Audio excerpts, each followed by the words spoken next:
आपको जो है एक से दो जितने भी टॉपिक्स हो सके उन पे ब्रेनस्टॉर्मिंग भी करवाऊंगा। ठीक हो गया जी? ब्रेनस्टॉर्मिंग से ही हो जाएगा कि डिफिकल्ट भी आपके सामने टॉपिक आ गया तो आप उसको क्रैक करना समझ जाएंगे।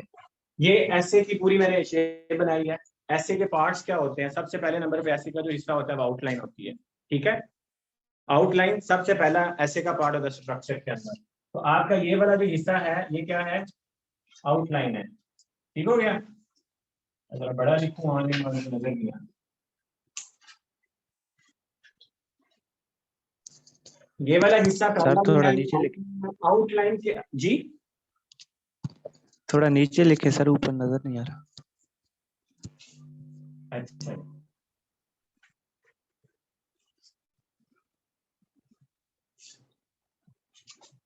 अब आ रहा है। अच्छा जी, सबसे पहले नंबर पे हमारे पास आउटलाइन है। आउटलाइन जो होती है ये आप जितना भी लिखते हो ना उसका 10% आमतौर पे होता है। ठीक है, तो आपको कल को बच्चा पूछ रहा था कि उसके वर्ड्स भी काउंट होते हैं। हाँ, उसके वर्ड्स भी काउंट होते हैं क्योंकि वो पार्ट होता है आपके ऐसे का। ठीक हो गया? 10% होगा आउटलाइन में। याद रखना, आउटलाइन में मैं आपको 1 बाय 1 सारे बताऊंगा। ठीक है, आउटलाइन में आपके हेडर्स की 2 टाइप्स होती हैं आमतौर पे। ठीक है, एक होते हैं, बल्कि 3 होती हैं। एक है यूनिवर्सल हेडर्स होते हैं। लेट्स सपोज आपको पता ही है इंट्रोडक्शन, कंक्लूजन, ये यूनिवर्सल है, हर ऐसे में आना है इन्होंने। ठीक हो गया? तो आपके ये वाला और ये नीचे वाला, यानी इसके नीचे जो ब्लैक लाइन है ये तो काट लीजिए ना इसको। ये 2 चीजें क्या हैं जी? ये यूनिवर्सल हेडर्स की हैं। ठीक है, नीचे आएगा कंक्लूजन, ऊपर आएगा इंट्रोडक्शन। बीच में ये जो होनी है ना सारी, इसके अंदर 2 तरह के होंगे। एक होगी प्राइमरी हेडर, प्राइमरी हेडर होगा, और दूसरा होगा आपके पास सेकेंडरी। ठीक है, अच्छा, ये जो प्राइमरी और सेकेंडरी होंगे ना ये आप डिटरमिन करेंगे अपना ऐसे पढ़ के, ऐसे की वेरिएबल्स को देख के। ठीक है, मिसाल के तौर पे Pakistan is rich in resources but poor in management. अब आपने देखना इसके अंदर वेरिएबल्स क्या क्या है। पहला वेरिएबल है रिसोर्सेज, ऐसे ही है ना जी, पाकिस्तान के रिसोर्सेज की बात हो रही है। और दूसरा वेरिएबल क्या है? पाकिस्तान रिच है रिसोर्सेज के अंदर। ठीक है, तीसरा क्या है हमारे पास वेरिएबल? मैनेजमेंट। और चौथा क्या है? Poor management. ठीक है, तो हमारे पास 4 वेरिएबल्स है। इसके अंदर हमने जोड़ने या वेरिएबल्स कौन सा जुड़ सकता है? ठीक है, रिच इन रिसोर्सेज एक हो गया, पुअर इन मैनेजमेंट दूसरा हो गया। तो आपके पास 2 वेरिएबल जनरली बन जाएंगे। आपने उन 2 वेरिएबल को ध्यान में रख के अपनी ब्रेनस्टॉर्मिंग करनी है। मैं करवाऊंगा बाद में, तो आपको समझ आ जाएगी कैसे हम अपने दिमाग में रखते हुए वेरिएबल्स को ब्रेनस्टॉर्मिंग कर सकते हैं। ठीक है, अब जब आपके जो प्राइमरी और सेकेंडरी हेडर्स होंगे उन वेरिएबल्स को ध्यान में रखते हुए करेंगे। मिसाल के तौर पे प्राइमरी हेडर हमारा यूनिवर्सल को छोड़ दें, इंट्रोडक्शन को छोड़ दें, कंक्लूजन को छोड़ दें। प्राइमरी हेडर्स हमारे वो हैं जिनको हमने जरूर टच करना है, जिनके बिना हमारा ऐसे जस्टिफाइड नहीं होगा। ठीक हो गया? उनको हमने जरूर टच करना है क्योंकि थोड़ा सा अच्छा होगा। अच्छा, उनके बिना हमारा जो ऐसे है वो उसका हर तमाम एरियाज को हम टच नहीं कर रहे होंगे, इसलिए उनको जरूर लिखना है। उसके बाद आ जाते हैं सेकेंडरी हेडर्स। ठीक है, सेकेंडरी हेडर्स आ जाते हैं वो वाले हेडर्स हैं जिनको आप लिखो या ना लिखो, ये आपकी मर्जी है। अगर आपके पास टाइम है तो आप लिख लो, अगर आपके पास टाइम नहीं है तो ना लिखो। मिसाल के तौर पे इकोनॉमिक क्राइसिस इन पाकिस्तान, आपको मैंने बताया था पढ़ के आना। Economic crisis in Pakistan causes and consequences, ये अगर लेट्स सपोज ऐसे आपके पास आ जाता है। अब इसके अंदर उसने ये तो नहीं पूछा ठीक करके दो, 2 चीजें पूछी है ना, इसकी रीजंस बताओ और कॉन्सिक्वेंसेज क्या हमारे मुल्क को फेस करने पड़ रहे हैं। तो जब आप काजिज बताओगे, कॉन्सिक्वेंसेज बताओगे, तो आपके पास अगर टाइम है तो आप सेकेंडरी हेडर भी दे दोगे कि इसको ठीक कैसे करना है। ओके, लेकिन अगर ये आप नहीं दोगे तो आपका ऐसे ये नहीं होगा कि आपका ऐसे पूरा जो है वो आपने पूरे ऐसे के तमाम एरियाज को टच नहीं किया, आपने कर दिया है। ठीक है, ये मोर देन जो है ना वो आप जो रिक्वायर्ड है वो करने जा रहे हैं। ठीक हो गया? और प्राइमरी के भी सब हेडर्स होंगे, सेकेंडरी के भी सब हेडर्स होंगे। आगे समझ? और याद रखना है कि जब आपने आउटलाइन बनानी है तो नंबरिंग करनी है। ओके, नंबर 1 आपके पास इंट्रोडक्शन है तो इस तरह 1 लिखें, इंट्रोडक्शन लिखे पूरा आराम से। उसके बाद नंबर 2 जो भी आपका है काजिज है ना, तो काजिज ऑफ इकोनॉमिक क्राइसिस इस तरह आगे आ जाएंगे। ठीक है, उसके बाद 2.1 होगा, समझ रहे हैं? 2.1 होगा। ऐसे तो शुरू नहीं हो जाना बस ठीक है सामने आगे लिखी जा रहे हैं पॉइंट्स, या इस तरह नहीं करना, ये नहीं बनाने। ठीक हो गया? आपने 2.1 करना है इसको, उसके बाद 2.2 करना है आपके अगले आर्गुमेंट को, जब 2.3 करना है। जब आपकी ये आर्गुमेंट खत्म हो गया, अगली बात करने लगे कॉन्सिक्वेंसेस की, तो 3 नंबर दे दो उसको। उसके बाद आप कॉन्सिक्वेंसेस लिखो, उसके बाद इसी तरह 3.1 आ जाएगा। समझ आ गया स्ट्रक्चर आउटलाइन का कैसे बनाना है? Got it? किसी को कंफ्यूजन लगी हो, इसी तरीके से आपने चलना है और आप पे खूबसूरत सी आउटलाइन बनती आएगी। ठीक हो गया? अच्छा, आपको मैंने बताया इंट्रोडक्शन, सॉरी आउटलाइन जो है वो हमारा सबसे पहला एरिया है। मैंने आपको हेडर्स बताया, उसके बाद ये हमारा आ गया 10% आगे वाला, ये ऊपर वाला मैं मिटाने लगा हूँ। ठीक है जी जी।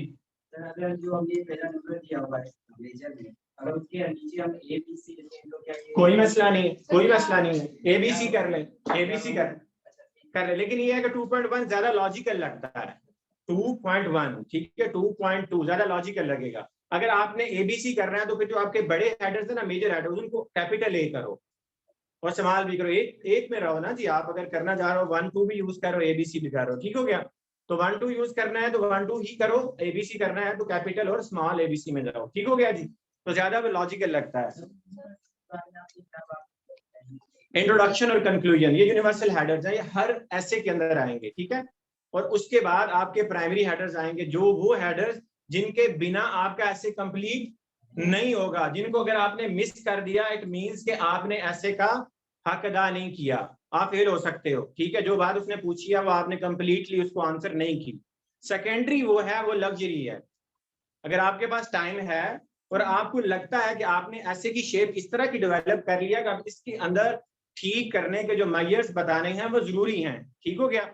मिसाल के तौर पे मैंने ऐसे अटेम्प्ट किया इस दफा ह्यूमन रिसोर्स डेवलपमेंट वाला, उसके अंदर मेरे पास लग्जरी थी, टाइम था, मैंने पाकिस्तान का केस स्टडी लिख दिया, उसके अंदर एक पैराग्राफ बना लिया। ठीक हो गया? क्योंकि मेरे पास लग्जरी थी, टाइम था, ठीक ठाक टाइम था, मैंने बना दिया।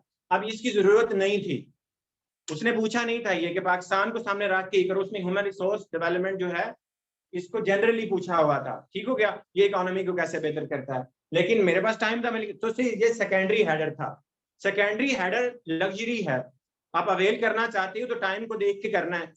ठीक है?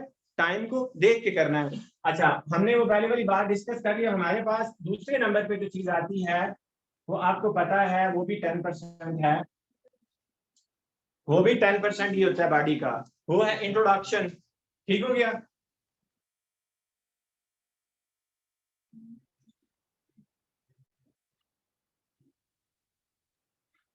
याद रखना ये तरतीब है, इसी तरतीब से पूरा पेज है, मैं बता रहा हूँ आपको। ठीक है? आपका पूरा ऐसे एक पेज पे मैं ले आया हूँ ना जी, तो आप यही समझो, यही उसका सीक्वेंस रहेगा।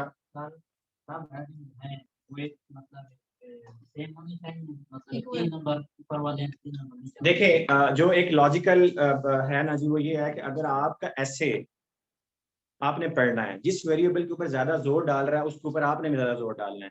समझ रहे हैं? बराबरी करने की कोशिश नहीं करनी। वो पूछ कह रहा है उसके ऊपर ज्यादा टाइम देना है। ठीक हो गया? दूसरे को कम देना है, जो आप अपनी मर्जी से करने जा रहे हो। जो वो डिमांड कर रहा है उसके आपके हेडर हमेशा ज्यादा होने चाहिए। मैं इस चीज के कतई खिलाफ, सख्त खिलाफ हूँ कि जी बराबर बराबर होने चाहिए। बराबर तब होने चाहिए अगर उसने simple economic crisis of Pakistan पूछा है, शोके meaning and purpose of education पूछा है, मीनिंग और पर्पस के ऊपर इक्वल दे दो।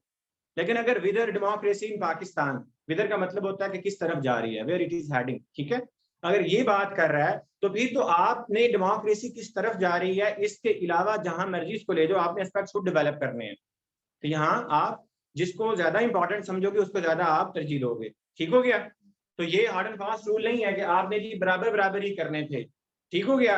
हमेशा जिसके ऊपर उसने पूछा हुआ है उसको ज्यादा इंपॉर्टेंस देनी है, लेकिन इतना फर्क भी ना हो कि एक के आपने 10 लिख दिए हैं, दूसरे के 2 लिख रहे हो, एक आधे हेडर का ही फर्क डालना है। ठीक हो गया जी? तो इससे फिर वो एक नजर आता है कि बड़ा कोहेरेंट और बड़ा जी।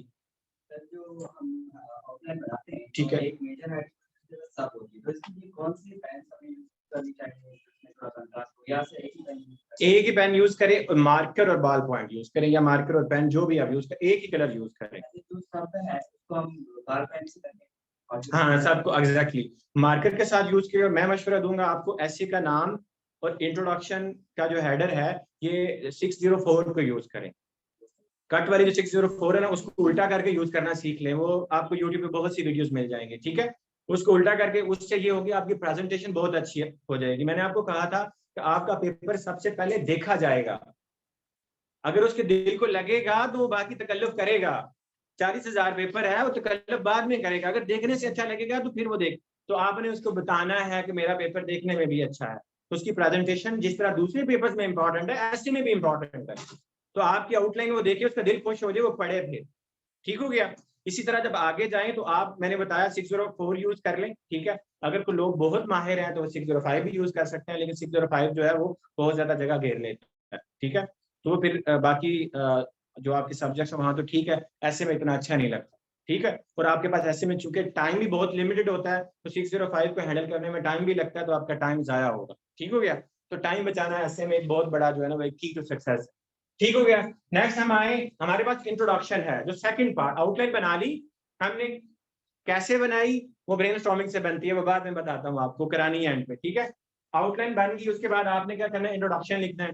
इंट्रोडक्शन के अंदर याद रखना है कि 2 मेथड यूज होते हैं। इंट्रोडक्शन के पहले तो मैं बता दूं 3 पार्ट्स होते हैं।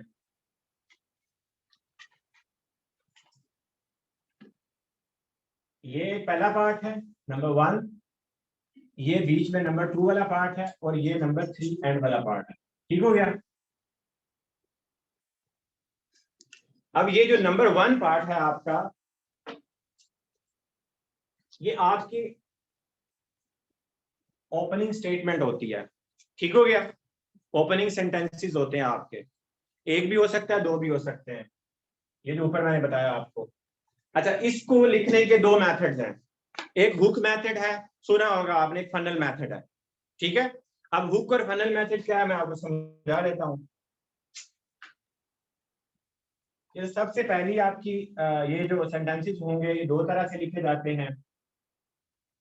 ये फनल है, देखी होगी आपने ऑयल वगैरह डालने के लिए होती है।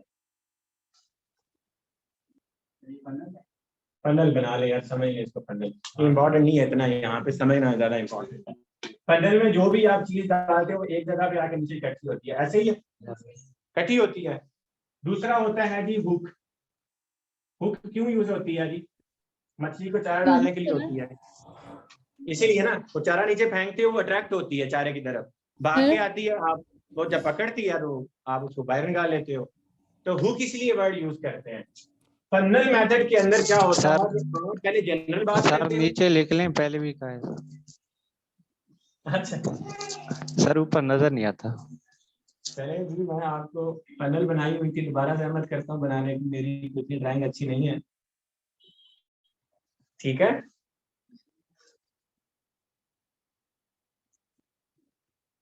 फनल के अंदर जो चीज भी डालेंगे वो एक पॉइंट पे आके इकट्ठी होगी, ठीक है। और हुक जो होता है वो अट्रैक्ट करने के लिए होता है। अब फनल मेथड क्या है कि इसमें आप जनरल टू स्पेसिफिक आते हो। क्या? जनरल टू स्पेसिफिक आओगे आप कोई भी, लेट सपोज मैंने इकोनॉमिक क्राइसिस ऑफ पाकिस्तान की बात की है, तो आप शुरू में पाकिस्तान के जो मसाइल हैं कि पाकिस्तान की हिस्ट्री में, through out the history of Pakistan जो है इकोनॉमी हमेशा से वो एलिंग इकोनॉमी रही है हमारी, ठीक है। इस तरह की जनरल बात करोगे। उसके बाद फौरन पाकिस्तान का जो है वो एग्जिस्टिंग क्राइसिस, इसकी तरफ आप आने की कोशिश करोगे। तो आपने पहले क्या किया, आपने यहाँ पे जनरल बात की, ठीक है। जनरल बात की, जनरल बात करने के बाद आपने उस जनरल बात को सपोर्ट करने के लिए आगे सपोर्टिंग आर्गुमेंट्स दिए, ठीक है। सपोर्टिंग आर्गुमेंट्स देते देते फिर आपने क्या करना है, रिफ्लेक्शन यहाँ देना है आपकी अप्रोच का जो आप लेने जा रहे हो, ठीक है। वो रिफ्लेक्शन कहाँ से मिलेगा?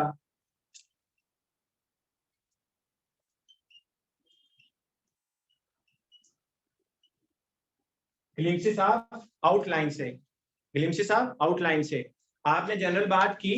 उसके बाद आप स्पेसिफिक पे आए, पाकिस्तान के मसले की बात की। उस मसले को आप जो स्टांस लेने जा रहे हो, स्टांस को पहले आपने ग्राउंड बिल्ड किया।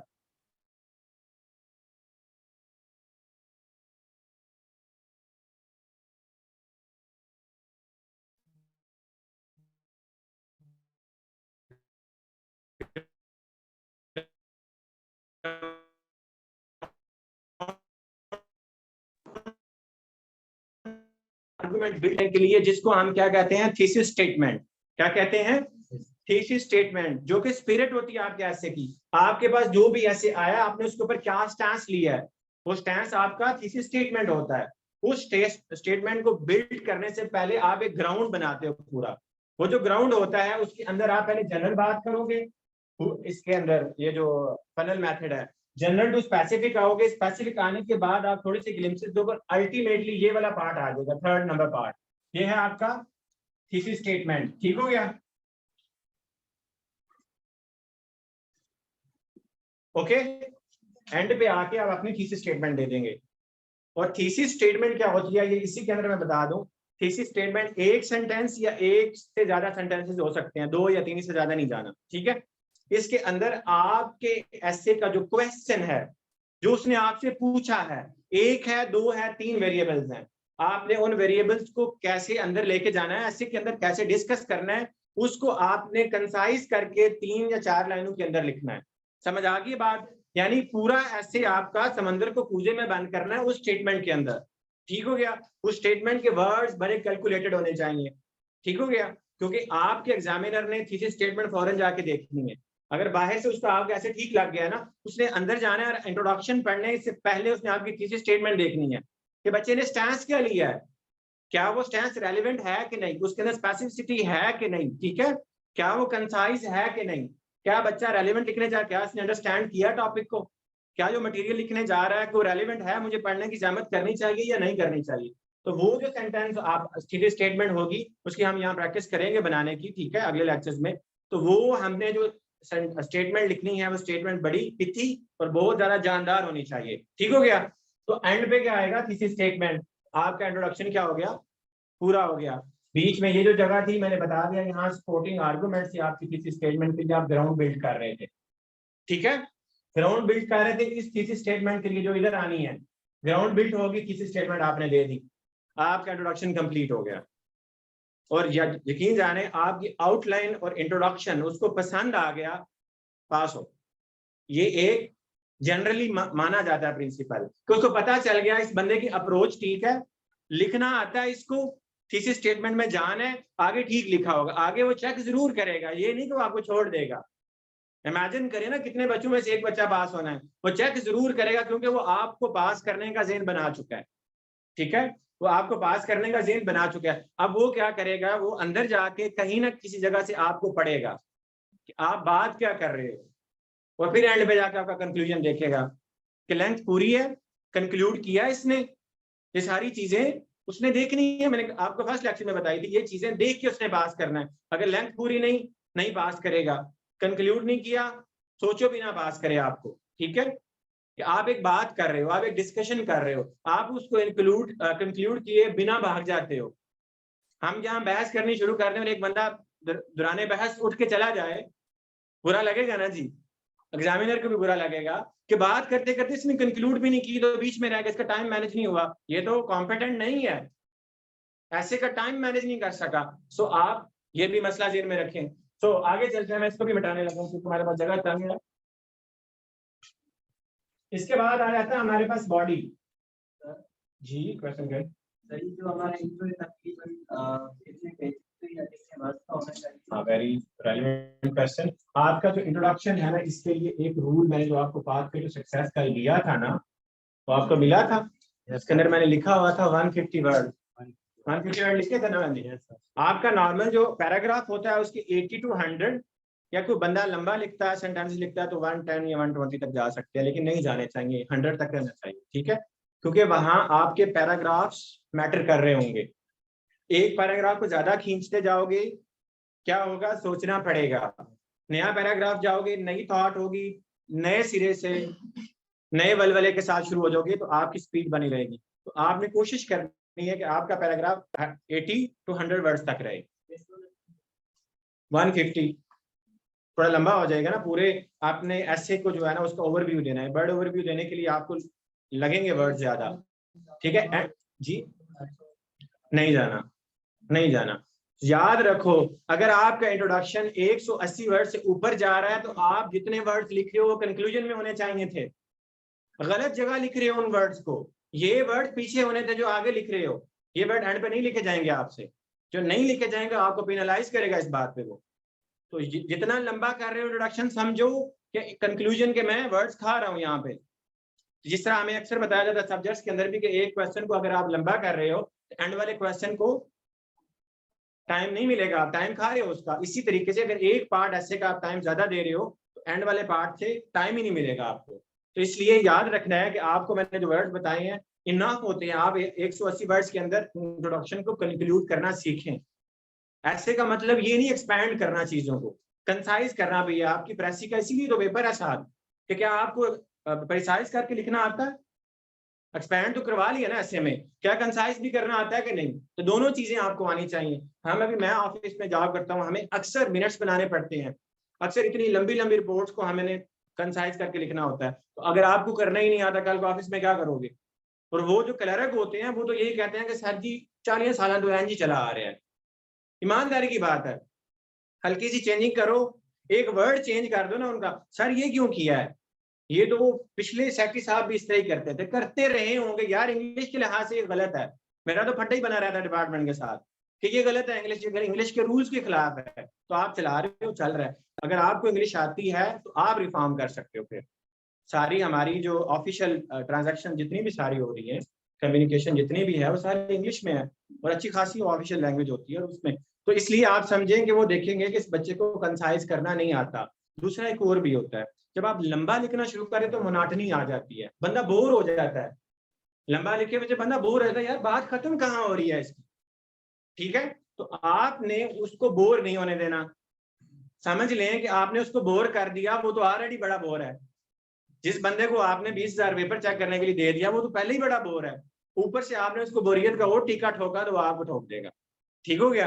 तो हमने बचना है इस चीज से। तो इसके बाद हमारे पास आ जाती है बॉडी। इसके बारे में हाँ, अच्छा वो भी बता देता हूँ। वो मैं आपको मना करूंगा लेकिन बताना जरूरी है। हुक मेथड पीछे रह गया। अच्छा सवाल है, आप बड़े ध्यान से लेक्चर सुन रहे हैं, मैं भी भूल गया था।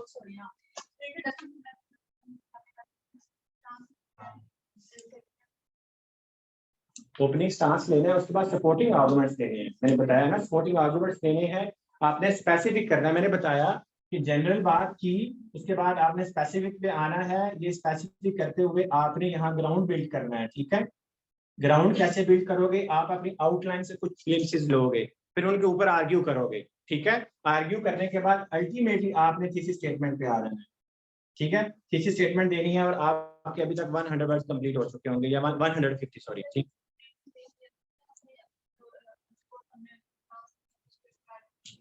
स्टार्ट जी थीसिस स्टेटमेंट के साथ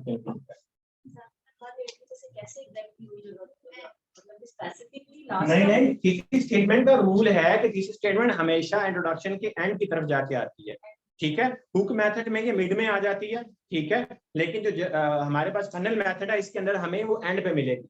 ठीक हो गया? तो ये वो दूसरा एक और तरीका है। ये हर टीचर कहता है और मैं भी आपको समझा रहा हूँ कि आपने उसको इटैलिसाइज कर देना है या उसको बोल्ड कर देना है या अंडरलाइन कर देना है कि ये मेरी थीसिस स्टेटमेंट है, ठीक है? मार्कर ना चेंज करना, टाइम नहीं होता इतना। ठीक हो गया? आप उसको हल्का सा लिख के चले जाओ, बाद में उसकी लाइन नीचे लगा देना। रिस्क देना है उसने, ढूंढना जाके रिस्क। ये आपका दिल हो कि मेरी थीसिस स्टेटमेंट भी वो ना पढ़े, मेरी आउटलाइन भी वो ना देखे और मुझे बस पास कर दे, ऐसे नहीं होगा। इंट्रोडक्शन में आपको इतनी डिटेल, देखिए इंट्रोडक्शन में लिखना जरूरी है थीसिस स्टेटमेंट, आउटलाइन में नहीं लिखनी। लिखवा देखें, कुछ लोग लिखते रहे हैं जमाने में, लेकिन आउटलाइन के अंदर देखें पहली चीज थीसिस स्टेटमेंट होगी, फिर वो आपकी आउटलाइन भी नहीं देखेगा। ठीक हो गया? थीसिस स्टेटमेंट का इंट्रोडक्शन में होना जरूरी है, आउटलाइन में होना जरूरी नहीं है, ऑप्शनल है। तो ऐसा ऑप्शन आप क्यों लो जो आपको मरवा दे? ठीक है? कोई ऑप्शन बंदा तो तभी लेता है वो आपके फायदे में जाए। तो आपने कोई ऑप्शन ऐसा क्यों लेना जो आपको आपने फौरन पहली चीज उसको थीसिस स्टेटमेंट दे देनी है। क्या होता है जब थीसिस स्टेटमेंट लिखते हैं, इंट्रोडक्शन होता है ना जी, ठीक है? इंट्रो के नीचे फौरन आपकी थीसिस स्टेटमेंट होती है, ऐसे ही होता है ना आउटलाइन के नीचे। तो वो फौरन आपने क्या किया, आपने पेपर सामने जाता है कि आपने थीसिस स्टेटमेंट दे दी, उसको पसंद आई तो ठीक, ना पसंद आई तो उसने आपकी आउटलाइन भी नहीं देखनी। तो मैं चाहता हूं कि हमारे मेरा जो भी स्टूडेंट है उसकी आउटलाइन को वो देखे, उसका इंट्रोडक्शन भी वो देखे, उसके बाद उसको थीसिस स्टेटमेंट मिले, जो कि रूल है।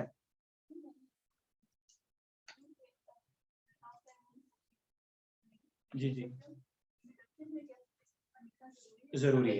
जरूरी है, मस्ट है। इसके बिना देखो आपने डिस्कशन करनी है, उसमें आपका स्टैंस ही कोई नहीं है, तो डिस्कशन किस चीज पे करनी है, समझ रहे हैं? उसमें जरूरी है इंट्रोडक्शन के अंदर अगर आपकी थीसिस स्टेटमेंट मिसिंग है, इट मीन आपका स्टांस मिसिंग है, आप हवा में खेल रहे हो, ठीक है, इधर की बात उधर की बात कर रहे हो। तो आपने इंट्रोडक्शन के अंदर थीसिस स्टेटमेंट देनी है, आपने अपना स्टांस उसको बताना है, मेरा क्या स्टांस है इसके ऊपर। जो बात आप पूछ रहे हो इसका मकसद क्या है कि यार आपने जो क्वेश्चन किया मुझे समझ आ गया, इसका हल ये है, ठीक है, ये क्वेश्चन था, ये उसका आंसर है, मैं इस तरीके से आंसर करने जा रहा हूँ, मंजूर है नहीं मंजूर आपकी मर्जी, मैं इस तरीके से जा रहा हूँ, ठीक हो गया। तो आपने स्टांस लेना है, क्योंकि ऐसे में मैंने आपको कहा था कि आपने क्या करना है, अटेम्प्ट करना है एक कंसाइज मैनर में, एक आपका पीस ऑफ राइटिंग है उसके अंदर कोई केस पेश करना है आपने, तो केस बिना कोई स्टांस लिए पेश हो सकता है, तो आपने वो स्टांस लेना है, और स्टांस लेने के बाद उसको डिफेंड करना। डर क्यों रहे हो आप लोग, ठीक है, डर क्यों रहे हो, मतलब आपका दिल है कि मैं स्टांस भी कोई ना लूं और मेरी और छुपी हो कहीं, उसको ढूंढनी पड़े कि इसकी थीसिस स्टेटमेंट किधर है, ठीक है, और उसके बाद वो मुझे पास भी करे, उसको आपने एग्जामिनर को इजी रखना है। इंट्रोडक्शन में तो देना है ना, इसीलिए तो कहा आप आउटलाइन में ना दें, उठा के इंट्रोडक्शन में दें, ठीक हो गया। तो आउटलाइन नजर दे आउटलाइन पे, और उसके बाद इंट्रोडक्शन पे जाए, और उसके बाद एंड पे उसको मिले, तब तक वो काफी चीजें पढ़ चुका होगा आपकी, ठीक हो गया। पढ़ने के बाद उसको अगर गलती नहीं मिली, जो कि मैंने आपको सिखाना है इंट्रोडक्शन को आपने कैसे रीड करना है दोबारा, गलती भी आपने उसको कोई नहीं देनी। जब गलती भी नहीं दी आपने, लिखा भी रेलिवेंट है, थीसिस स्टेटमेंट भी ठीक लिख दिया आपने, फिर उसके बाद उसका बनता तो है आगे जाके आप कैसे देखे, और वो देखेगा और पास कर देगा, सिंपल सी बात है इंशाल्लाह।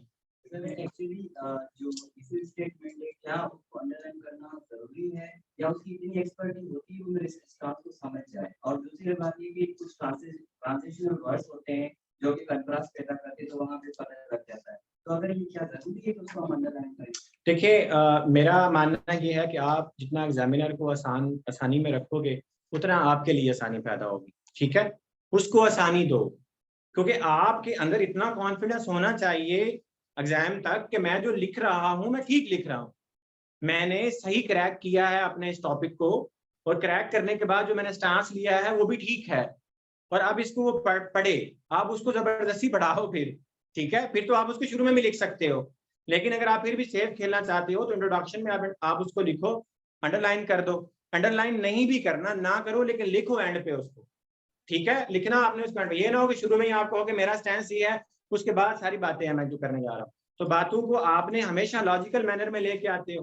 तो मैंने कहा था कि वो देखेगा कि क्या ऑर्गेनाइजेशन ठीक है, तो बंदा डिस्कशन करने जा रहा है तो क्या इसके जनरल मेथड को, जनरल टू स्पेसिफिक मेथड जिसको फनल मेथड कहते हैं, क्या प्रॉपरली फॉलो किया है इसको।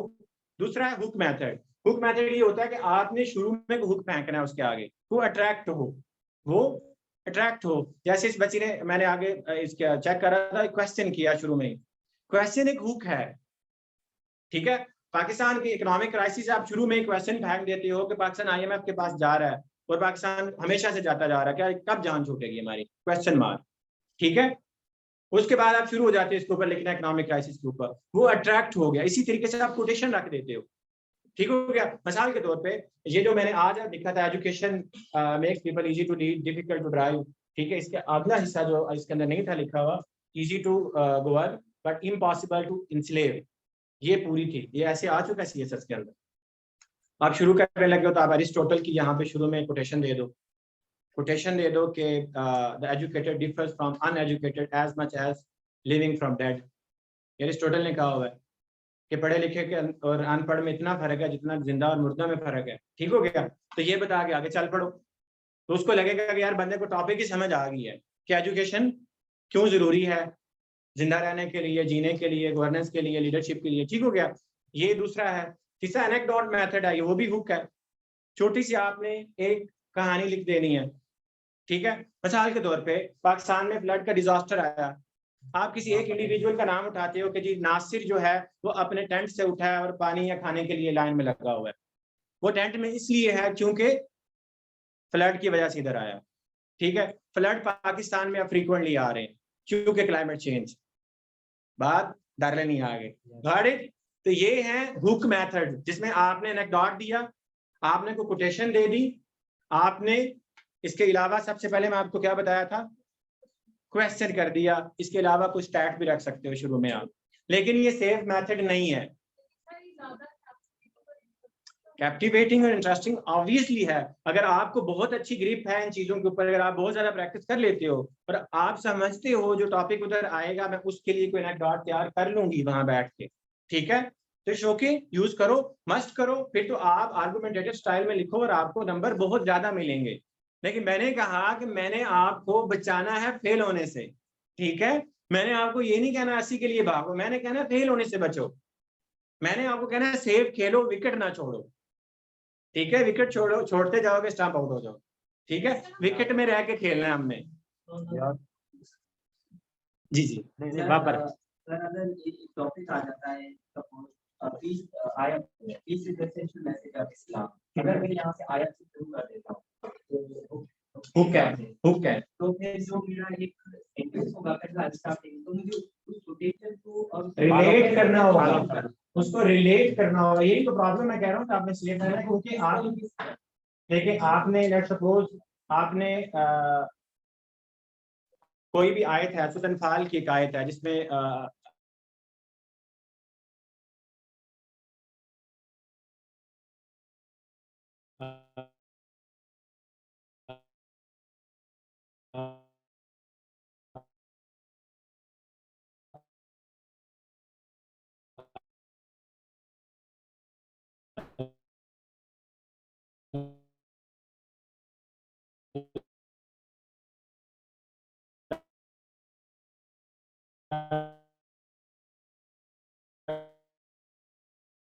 चेंज की बात की फौरन पे आ गए, तो फ्लड जो है फ्रीक्वेंट फिनोमेना है पाकिस्तान के अंदर, और ये क्लाइमेट चेंज की वजह से आ रहा है, और क्लाइमेट चेंज पे फिर आपने बात स्टार्ट कर देनी है, तो ये भी एनेक्डोट मेथड है। एनेक्डोट मेथड के अंदर अब लेट्स सपोज वुमेन के ऊपर हमारा कोई ऐसे आ गया, ठीक है, प्रेरिटी डायनो या कह लो कि status of women in Pakistan, ठीक है, तो इसमें क्या करोगे कि ग्लोबल जेंडर रिपोर्ट आई है, उसके पाकिस्तान सेकंड या third worst country in Pakistan, सबसे पहले आपने फैक्ट रख दिया है, फैक्ट रखने के बाद ऐसा क्यों है ये बताना है, गॉट इट, उसके बाद आप फौरन बताओगे ये वजूहात है, आपका एनेक्डोट मेथड, आपका क्वेश्चन मेथड, आपका फैक्ट वाला, ये सारे हुक मेथड आपकी मैंने बताए हैं आपको, लेकिन ये सेव नहीं है, बचना ही टाइम लग जाता है, वहां पे टाइम लग जाता है एनेक्डोट बनाते हुए, फैक्ट सोचते हुए, ठीक है, इवन आयत आप जैसे कह रहे हैं, आयत सोचते हुए गलत लिख दिया अगर आयत गलत लिख दी, या कोटेशन अरिस्टोटल की आप लिखने लगे हो, आपने कॉमर्स डाले हुए हैं, उसके अंदर जो लिखना है वो ही लिखना जो उसने कहा हुआ है, एक भी वर्ड अपने से नहीं डालना, तो अगर आपने अपने से एक वर्ड डाल दिया तो वो गलत है, और उस बंदे ने वो कोटेशन पढ़ी हुई है, क्यों पढ़ी हुई है, क्योंकि आपकी तरह के 10 और भी शहजादों ने लिखी होनी है, ठीक हो गया, तो उसको पता चल जाना कि सही वाली कौन सी है इसमें से, ठीक हो गया, तो वो क्या करेगा, फौरन ही पेनलाइज कर देगा आपको, वो इधर जैसे मैं डालता हूँ गोल दायरा रेड वाला डालेगा तो आगे चल पड़ेगा, सो ये सेफ खेलना है, विकेट नहीं छोड़नी, ठीक है, सिंगल डबल के साथ हमने रन चेज करना है, मैच जीतना है, ये बात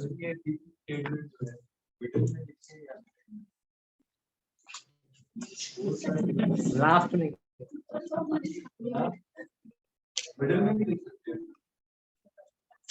लिख सकते हैं एनेक्डोट मेथड में, ठीक है, लेकिन अच्छा यही है कि आप इसको एंड पे लिखें, ठीक है, टेक इट इजी, अच्छा उसको आप एंड पे लिखें, ज्यादा बेटर है, ठीक है, उसमें ये है कि आप देखें आपने जो बात की सारी, उसके लिए आपने ग्राउंड बिल्ड किया, आपने ग्लिम्पसेस बताई, ऐसे थे, देखें अब मैं बात कर रहा हूँ ना, तो मैंने पहले आपको कन्विंस करना है एक बात पे, मैंने कन्विंस कर लिया, उसके बाद मैंने आपके आगे मुद्दा रख देना आपने, ठीक हो गया, जैसे एक बच्चे ने अपने पेरेंट्स से पैसे निकलवाने हो ना, तो पहले हल्का लाड लूट करेगा, उसके बाद उसको अच्छी अच्छी बातें करेगा, उसके बाद कहेगा जी ये मेरा काम करे, भाई ये काम करे मेरा, ठीक हो गया, तो आपने हल्का फुल्का लाड करने के बाद उसके आगे फिर मुद्दा पेश कर देना, देखें जी मैं ये करने जा रहा हूँ, मेरा ये स्टांस है, उसको समझ आएगा इस स्टांस के लिए इसने काफी पीछे लाड लूट कर लिए मेरे से, तो वो लाड इसलिए थे, अच्छा इट्स ओके, समझ आ गई आपको बात की, तो आपने जो थीसिस लिया आपने पीछे उसको कन्विंस कर लिया, बता के कि मैं ये अप्रोच लेने जा रहा हूँ, ये मेरा स्टांस है, ये मेरी पोजीशन है, और उस पोजीशन को एंड पे आपने क्रिस्टल क्लियर फॉर्म में सामने रख देना है, ये लो जी, उसके बाद आपने शुरू हो जाना लिखने, गॉट इट, उसके बाद हमारे पास है बॉडी आपको अबाउट 75% तक तकरीबन होती है, ठीक हो गया, या 70 कर ले, इसके अंदर होते हैं पैराग्राफ्स, ठीक हो गया। Paragraph number 1, paragraph number 2, paragraph number 3, paragraph number 4, इस तरह मैंने बनाए हैं पैराग्राफ्स। और उसके बाद एंड पे कंक्लूजन होता है। जो पैराग्राफ्स होते हैं, पैराग्राफ्स के अंदर याद रखना है इसके भी 3 पार्ट्स होते हैं, ठीक हो गया।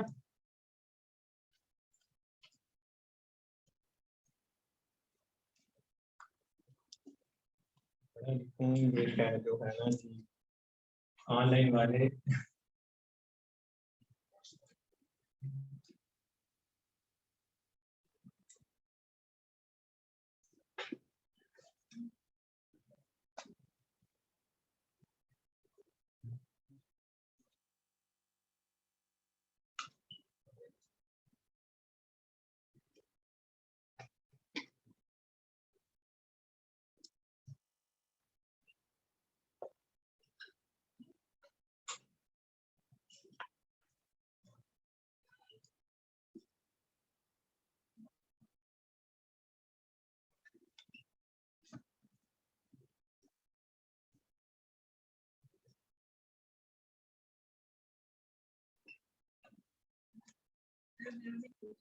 जी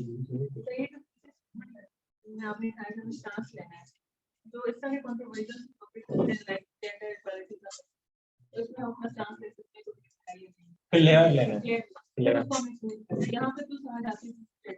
उस तरह भी है कि इकोनॉमिक क्राइसिस की पॉजिटिव कॉन्सिक्वेंस है, इसमें हमें क्या इसमें देखें, आपने जब आउटलाइन बनाई है ना, आउटलाइन के अंदर आपने एक अप्रोच ले लिया। मिसाल के लिए अगर आपको करवाऊंगा तो इसमें आप लेट्स सपोज हमें जनरल आ गया इकोनॉमिक क्राइसिस इन पाकिस्तान, ठीक है। सबसे पहले आप उसको ओवरव्यू दोगे, इकोनॉमिक क्राइसिस है क्या, ये बताओगे पाकिस्तान के अंदर। उसके बाद आप ये बताओगे इसकी वजूहात क्या है, इसका इम्पैक्ट क्या सोसाइटी पे, हमारी सोशो इकोनॉमिक फैब्रिक पे क्या पड़ रहा है। उसके बाद अगर टाइम होगा, लग्जरी होगी तो उसके यही पैटर्न है कि कॉज एंड इफेक्ट का ये है। ये आमतौर पे कंट्रास्ट, कंपेयर कंट्रास्ट और कॉज एंड इफेक्ट ये ज्यादा चलता है क्योंकि इजी है, ठीक है। अच्छा, आपने जब ये सारा आउटलाइन ड्रॉ कर लिया तो अब आपने थीसिस स्टेटमेंट लेंगे, उसके अंदर आपने सबसे पहले ये बात करनी है कि पाकिस्तान की इकोनॉमी जो है वो बैड कंडीशन में है, ठीक है। टेलिंग अ सॉरी टेल, ठीक है। ये बताने के बाद आपने कहना है बिकॉज, आगे आपने एक दो जो जनरली बताना है कि हमारे पाकिस्तान की जो है ना वो बहुत बड़ा जो हमारे रेगुलेटरी अथॉरिटीज हैं या हमारा जो टैक्स कलेक्शन है, एक आधा जो जनरल पॉइंट है कास्ट का जो जिसके अंदर बहुत ज्यादा समाज आए, वो बता देनी है। बताने के बाद आपने होप दे देनी है आगे कि हाँ जी ठीक हो सकता है अगर हम ये कर लें, ठीक हो गया। तो आपने क्या किया, जो करने जा रहे हो ना ऐसे पूरे, वो सारा बता दिया उसके अंदर कि पाकिस्तान की इकोनॉमी के हालात कोई नहीं है, इन वजूहात की वजह तबाह हुआ पड़ा है, लेकिन हम ठीक कर सकते हैं इसको, ठीक हो गया। Some steps in the right direction लेके। तो आपने कंप्लीटली बात बता दी कि मैं सबसे पहले आपको बताऊंगी कि इकोनॉमी का क्या मसाइल हैं, इकोनॉमी के क्यों मसाइल हैं और उस मसाइल को हमने ठीक कैसे करने हैं। तो उसको समझ आ गई कि ठीक है स्टान, तो आप जो कुछ करने जा रहे हो आउटलाइन के अंदर उसी के अकॉर्डिंग आपकी थीसिस स्टेटमेंट बनेगी। इसीलिए मैंने पहले आउटलाइन बताई, बाद में थीसिस स्टेटमेंट बताई आपको। तो कुछ लोग ये कहते हैं कि हमें स्टेटमेंट की बताते हैं, लेकिन बहुत से बच्चे इस वजह से ना पिछले 4 सालों में फेल होते आए हैं। वही मैंने बताई बात आपको, जब आपने इंट्रोडक्शन दिया ना, कुछ लोग ये भी कहते हैं कि इंट्रोडक्शन के साथ कुछ इंट्रोडक्टरी सेंटेंसेस भी लिख दिया करें, ठीक है। उसके बाद थीसिस स्टेटमेंट का सब हेडर दें, उसके नीचे थीसिस स्टेटमेंट में लिखें। लेकिन ये चीज मैंने कहा सेफ नहीं है, फेल होने से बचाना है, सेफ नहीं है ये चीज, ठीक है। आपने फेल होने से बचना है। मैं हमेशा आपको कहूंगा कि एसए के पेपर में क्रीज नहीं छोड़नी है, आपने रिस्क नहीं लेना, क्योंकि यहाँ पे आप रिस्क ले रहे हो अपने अगले 11 पेपरों के ऊपर भी, ठीक हो गया। ये ऐसा पेपर है जो आपके लिए मेक और ब्रेक साबित होगा, तो आपने क्यों रिस्क लेना भाई, रिस्क लेना बाकी सारे सब्जेक्ट्स में। 11 सब्जेक्ट्स हैं, 5 दिन हो गए, जितने दिला रिस्क लेना, इस पर रिस्क नहीं लेना, ठीक हो गया।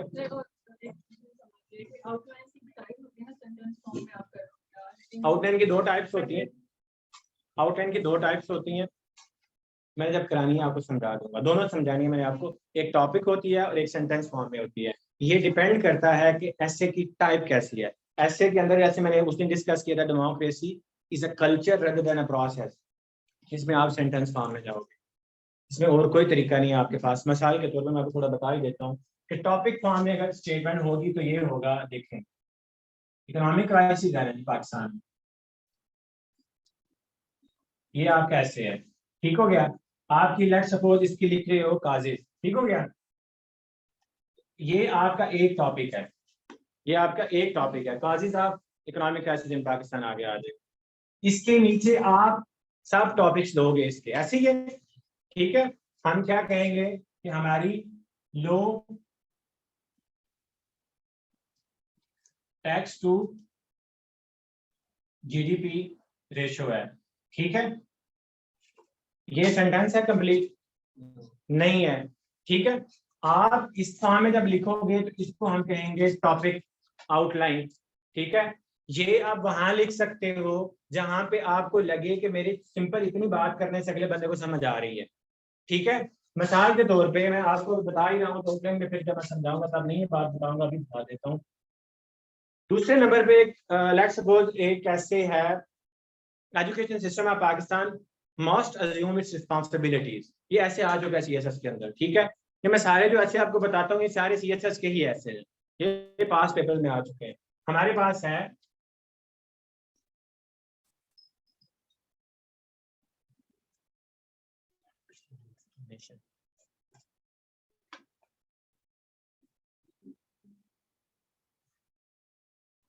बनाना देगा ऑनलाइन वाले, तो मैंने कहा ऑनलाइन वाले फिर आवाज दे रहा है, नजर नहीं आ रहा, आप ऊपर कर रहे हैं। असल में ना मसला ये है कि मेरी लिखाई है थोड़ी छोटी, ठीक है, तो वो ना इसके लिए थोड़ा इसको पास ला के रखा हुआ है, लेकिन ठीक है मैं इधर नहीं, मैं लिख लेता हूँ नीचे, दोबारा लिख लेते हैं, लिखने से नहीं डरना, ठीक है।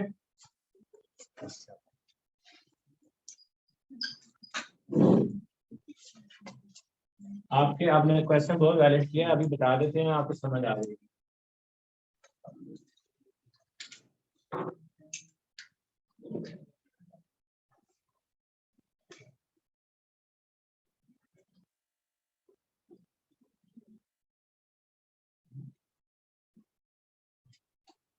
ले जी, ये आपका ऐसे है सीएसएस में आ चुका है, एजुकेशन सिस्टम ऑफ पाकिस्तान, ठीक है। इसमें क्या कह रहा है कि हमारा जो एजुकेशन सिस्टम है पाकिस्तान का, उसको चाहिए कि वो भी कोई बंदे के पुत्रों वाला रोल प्ले करे। समझ आ रही है? आसान अल्फाज में मैंने आपको तशरीह कर दिया है कि वो कोई अपनी जिम्मेदारियां जो हैं वो अदा करे। जब मैंने इस ऐसे को डिकोड करना है तो मुझे समझ आएगी कि इस ऐसे को मैं इस तरह नहीं कर सकता, causes effect and remedies, compare contrast पे नहीं कर सकता, स्वॉट एनालिसिस भी नहीं कर सकता इस पे, ठीक है जी। बेस्ट एनालिसिस हो सकता है वो मैंने आगे बताना है आपको, लेकिन मैंने इसको सेंटेंसेस की फॉर्म में ले जाना फिर, ठीक हो गया। सेंटेंसेस की फॉर्म में लिखे जाने वाला ऐसे टाइम ज्यादा लेता है। कैसे? आपने पहले पीछे सेंटेंसेस बनाने हैं ब्रेनस्टॉर्मिंग में, फिर आपने आउटलाइन में आके बनाने हैं, फिर वो आके टॉपिक सेंटेंसेस बनने हैं आपके, तो 3 जगह आपने वही सेंटेंसेस लिखने हैं, ठीक हो गया। इसका फायदा सिर्फ इतना होता है कि आपकी आउटलाइन जरा लंबी होती है, पढ़ने वाले को आसानी होती है, उसने अगर आपको पास करना है आपकी आउटलाइन भी पास कर देगा, टॉपिक स्टेटमेंट सारी मिल जाती है, आपको नई तरह से सोचनी नहीं पड़ती, ठीक है। अब इसमें मैं बताता हूँ कि education system of Pakistan must assume it's responsibility. Let's suppose introduction के बाद मेरा ये मेन हेडर है, प्राइमरी हेडर है ये, इसके आगे मैं सिंपल इतना करूंगा बिकॉज लगा दूंगा, ठीक है, बिकॉज लगा दूंगा। बिकॉज लगाने के बाद मैं नंबर 1 दूंगा। इस बिकॉज का मतलब है कि नीचे जितने मैं पॉइंट्स देने जा रहा हूँ वो पॉइंट्स इस बिकॉज के बाद लग रहे हैं, ठीक हो गया, इस विकास के बाद लग रहे हैं। ये भी रूल है कि वो अंडरस्टूड है कि इस विकास लगाने के बाद जितने पॉइंट्स मैं देने जा रहा हूँ उनके अंदर बार बार मुझे नहीं लगाना पड़ेगा। बिकॉज ये नो एक दफा दे दिया ऊपर, उसको समझ आ गई, एक दफा आ गया नीचे, because Pakistan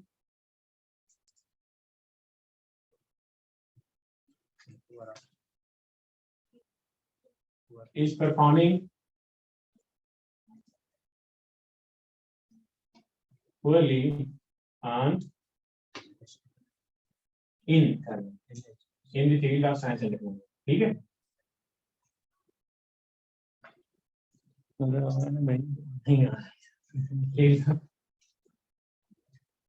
science and technology.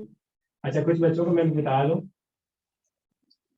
मैंने चेक कर रहा था, आप लोग ना ये डैश लगाते हो बीच में, ठीक है, फॉरवर्ड स्लैश में बोलते हैं, प्लीज ये काम नहीं करना। आपने जो भी पीस ऑफ राइट, ये ना आप एक वर्ड यूज करते हो तो उसका आपने ऑप्शन के तौर पे दूसरा वर्ड भी साथ लिखा होता है। इट मीन्स कि आप श्योर नहीं हो, अपना वर्ड जो लिख रहे हो आप श्योर नहीं हो, ये हरकत नहीं करनी। जो लिखना है आपने लिख देना, ये स्लैश नहीं डालनी बीच में, एक ही वर्ड यूज में सबके काटे हुए हैं, ठीक है, ओके हो गया, समझ आ गई थी। Pakistan is poorly performing, poorly पहले ले आए बेशक, ठीक है, performing poorly in field of science and technology, इसी तरीके से आगे आ जाए, एंड लगा के ठीक है, ठीक है। The country is housing one of the world largest unskilled labour, housing one of the world largest unskilled labour, अगला पॉइंट हो जाएगा।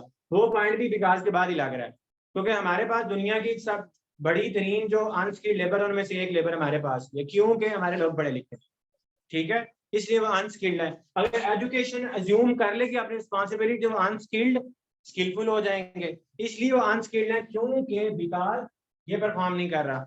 इसी तरीके से हम पीछे साइंस एंड टेक्नोलॉजी में क्यों हैं, बिकॉज ये अपना रोल प्ले नहीं कर रहा। इसी तरीके आप नीचे लिखते जाओगे सेंटेंसेस की फॉर्म में, जान छूट गई आपकी, इतना मुश्किल है, और इसमें आपने ज्यादा इस पे ही फोकस रखना है कि कैसे ये नहीं कर रहा। फिर एंड पे जाके आपने कोई और नहीं बताना बात, आपने सीधा ये बताना इसको ठीक कैसे कर, ठीक हो गया। बाद में दरमियान में कोई और बात नहीं करनी। इसके सारे बताने के बाद आपने बताना है कि अब हमने इस एजुकेशन सिस्टम को अपना रोल प्ले करे, इसके लिए हमें क्या करने की जरूरत है, समझ रहे हैं। वो क्या होगा, बेसिकली वे फॉरवर्ड होगा, वो दे देना आपके ऐसे कंप्लीट है, बीच में कोई बात और नहीं करते, कोई मसला नहीं है। आपने जो मेन बातें करनी थी वो कर दी है। सेकेंडरी हेडर्स मैंने कहा था लगी रही होती है, ठीक है जी, समझ आ गया आप लोगों को। सेंटेंस फॉर्म में भी आपको भी आ गई थी, लिख लें जी, लिख लें जी जी। इसमें अब जैसे कोई भी तो रिपोर्ट कर सकते हैं कि हम ये बताएं कि रिस्पांसिबिलिटीज है क्या और हमारी, हाँ जरूरी हो सकता है। मैंने वैसे कहा मिसाल के तौर पे मैं पहला पॉइंट ये लेता हूँ, सबसे पहले तो आपने कोई भी इस तरह का टॉपिक आता तो मैंने कहा डिस्क्राइब करना है, ठीक है, डिस्क्रिप्टिव है ऐसे, इसमें आपने पहले डिस्क्राइब करना है। डिस्क्राइब करने के लिए आप बताते हो कि वो रिस्पॉन्सिबिलिटीज है क्या, ठीक है। हम अभी ऐसे मैं आपसे करवाऊंगा विद डेमोक्रेसी इन पाकिस्तान, इसका मतलब है कि where democracy of Pakistan is heading to, ठीक है। तो आपने पहले बताना है कि डेमोक्रेसी को जाना किधर चाहिए और हमारी किधर जा रही है जी।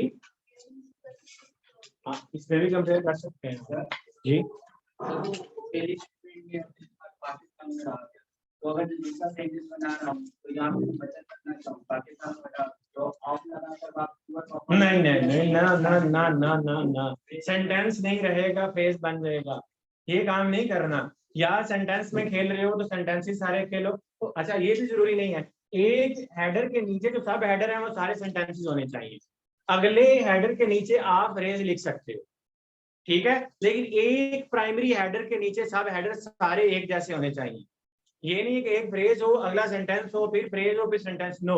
अगर आपने फ्रेजेस पे जाना है तो एक हेडर के सब हेडर सारे ही फ्रेजेस हों, अगले के सारे सेंटेंसेस हो सकते हैं, ये मिक्स होती है आउटलाइन। ये तब आप कर सकते हो जब आप समझ रहे हो कि यार मेरे पास टाइम कम है, लेकिन जैसे ये जो टॉपिक है इसके अंदर आपने एजुकेशन को ठीक करना है, तो आप सिंपल अगला जो हेडर होगा ठीक करने वाला उसमें आप फ्रेजेस लिख सकते हो, ठीक हो गया।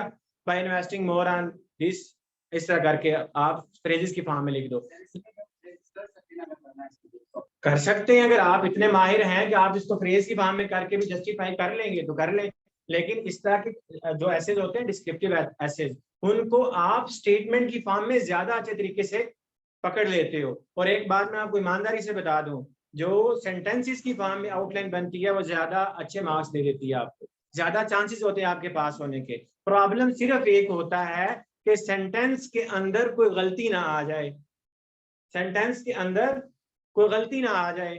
हमेशा क्वालिफायर यही रिकमेंड करेंगे आपको कि सेंटेंस की फॉर्म में लिखो, लेकिन सेंटेंस मैंने कहा कि मैंने आपको सेव खिलाना है, ठीक है, तो आप अगर सेंटेंस सही लिख लेते हो, आपको पता है कि मेरे सेंटेंस में कोई ग्रामर की मिस्टेक नहीं है, पंक्चुएशन की मिस्टेक नहीं है, ठीक हो गया, तो आप सेंटेंस लिख लो, आप फिर सारे ऐसे सेंटेंस की फॉर्म में करो, कोई मसला नहीं है। और उसके बाद टाइम, मैंने बताया 3 जगह आपने सेंटेंसेस लिखने हैं। पहले जब आप ब्रेनस्टॉर्मिंग कर रहे हो वहां सेंटेंस बनाना है, फिर जब आउटलाइन क्लीन करके बनानी है वहां सेंटेंस लिखना है, फिर जब आपने अपना पैराग्राफ स्टार्ट करना है तो आपका टॉपिक स्टेटमेंट क्या होगी, वही सेंटेंस होगा। तीसरे नंबर पे फिर वो सेंटेंस लिखोगे, 3 दफा सेंटेंस लिख रहे हो आप, तो क्या आप अफोर्ड कर सकते हो टाइम को देखते हुए कि 3 दफा सेंटेंस लिख सको? अफोर्ड कर सकते हो तो जरूर यही करो। ठीक हो गया? वरना सेफ खेलो, प्लीज ना छोड़ो। नहीं, टाइम बड़ी स्पीड से बात कर रहा हूं। ठीक हो गया जी? अब आपने क्या किया, टॉपिक सेंटेंस दिया, ठीक है। ये पहले नंबर पे क्या बात करनी है पैराग्राफ के अंदर, आपकी टॉपिक सेंटेंस होगी। टॉपिक सेंटेंस, टॉपिक सेंटेंस का मतलब ये है कि आपका एक आर्गुमेंट, प्राइमरी हेडर के नीचे जो सब हेडर आपने आर्ग्यू करने जा रहे हो वो एक आर्ग्यूमेंट। मिसाल देता हूं, मैं लिखता भी हूं यहाँ पे, वाटर क्राइसिस है इन पाकिस्तान, बड़ी दफा आ चुका है, ठीक है। आप उसकी एक काज बताते हो कि मैं लिखता हूँ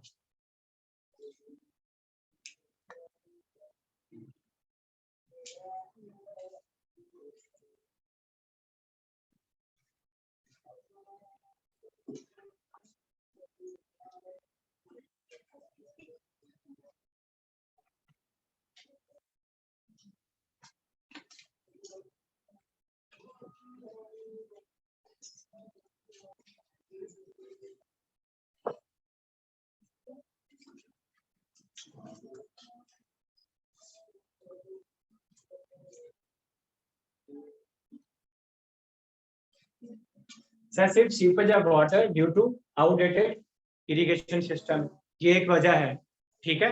अब याद रखना है कि जो भी टॉपिक सेंटेंस होगा उसके अंदर दो चीजें होंगी, एक टॉपिक आइडिया होगा, एक कंट्रोलिंग आइडिया होगा। ये याद रखना है, इन दोनों को समझना क्यों जरूरी है, क्योंकि आपने जब एक्सप्लेन करना है ना आगे, जो सबसे बड़ा आपका मसला है कि लिखे तो लिखें क्या, तो आपने इन दोनों चीजों का रिलेशन सामने रख के लिखना है। इसके अंदर मैं अगर हाईलाइट कर दूं तो ग्रीन किधर गया जी, आप देखें एक्सेसिव सीपेज ऑफ वाटर,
आप सब लोगों को अभी तक स्ट्रक्चर के बारे में चीजें हमने पढ़ी हैं, समझ आ गई हैं? कंफ्यूजिंग चीज तो नहीं रह गई? ठीक है, अभी आए इस बात पे। मैंने कहा कि हम जो हमारा ओपनिंग सेंटेंस होगा ना, उसको हम टॉपिक सेंटेंस कहते हैं। हर पैराग्राफ के शुरू में जो पहली बात करेंगे उसको टॉपिक सेंटेंस बोलेंगे। बोलने जो मर्जी लिखना है बस वहां पे, ठीक है। उसके अंदर दो चीजें होंगी, एक आपका टॉपिक आइडिया, दूसरा कंट्रोलिंग आइडिया होगा। एक्सेसिव सीपेज ऑफ वाटर, जब आप फ्रेज की फॉर्म में लिखते हो ना, वहां पे ये मिस हो जाता है। आपको टॉपिक आइडिया का पता होता है, कंट्रोलिंग आइडिया का नहीं पता होता, ठीक है। लेकिन आपको लिखते हुए ये खुद बहुत पता चल जाता है कि मैंने किस तरफ जाना है। लेकिन जब आप सेंटेंसेस की फॉर्म में लिखते हो तब आप बचे रहते हो। आपको ये भी पता होता है मेरा टॉपिक आइडिया क्या है और मेरा कंट्रोलिंग आइडिया क्या है। अब इसके अंदर देखो, हमने वाटर क्राइसिस की बात की, हम काज बताने जा रहे हैं ना, कॉजेटिव फैक्टर बताने जा रहे हैं वाटर क्राइसिस का। तो हमने कहा एक्सेसिव सीपेज ऑफ वाटर कहाँ से हो रही है, वो जो केनाल वगैरह से, due to outdated irrigation system. अब याद रखें कि हमने सीपेज ऑफ वाटर यानी वेस्ट ऑफ वाटर हो रहा है, ये हमारा स्टैंस है। वेस्ट ऑफ वाटर हो रहा है, ये हमारा स्टैंस है। क्यों हो रहा है? आउटडेटेड इरिगेशन सिस्टम की वजह से। समझ आ गई आपकी बात? अब आपने जो वेस्ट ऑफ वाटर है इसके ऊपर बात करनी है इसके कॉन्टेक्स्ट में। तो आपने कंट्रोलिंग आइडिया आपके इस मेन टॉपिक आइडिया को कंट्रोल करेगा पूरे पैराग्राफ में। आप जब बात करने लगोगे तो आप कहोगे कि पाकिस्तान का इरिगेशन सिस्टम जो है वो दुनिया का एक आउटडेटेड सिस्टम है, ठीक है। इसके अंदर हमारे पास जो डाइक्स हैं वो भी अच्छी नहीं है। उसके बाद हमारी जो केनाल जहाँ की सीपेज का मसला है, इस तरह की बातें करोगे। इस सीपेज की वजह से हमारा पानी बहुत सा जो है वो 30 मिलियन एकड़ फीट जो हमें आता है, उसके अंदर से 9 मिलियन एकड़ फीट हमें अवेलेबल होता है एट द फार्म। आ गया ना फैक्ट आपका आर्गुमेंट साबित करने के लिए कि 30 आता है, 9 अवेलेबल है। ड्यू टू दिस सीपेज वो जाया हो गया। आपने बात की इरिगेशन सिस्टम आउटडेटेड है, साबित कर दिया आपने फैक्ट दे के।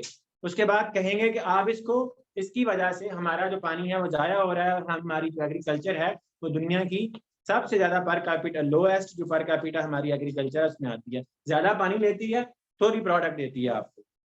कंक्लूड कर दिया, आपका पैराग्राफ जस्टिफाइड है। ठीक हो गया?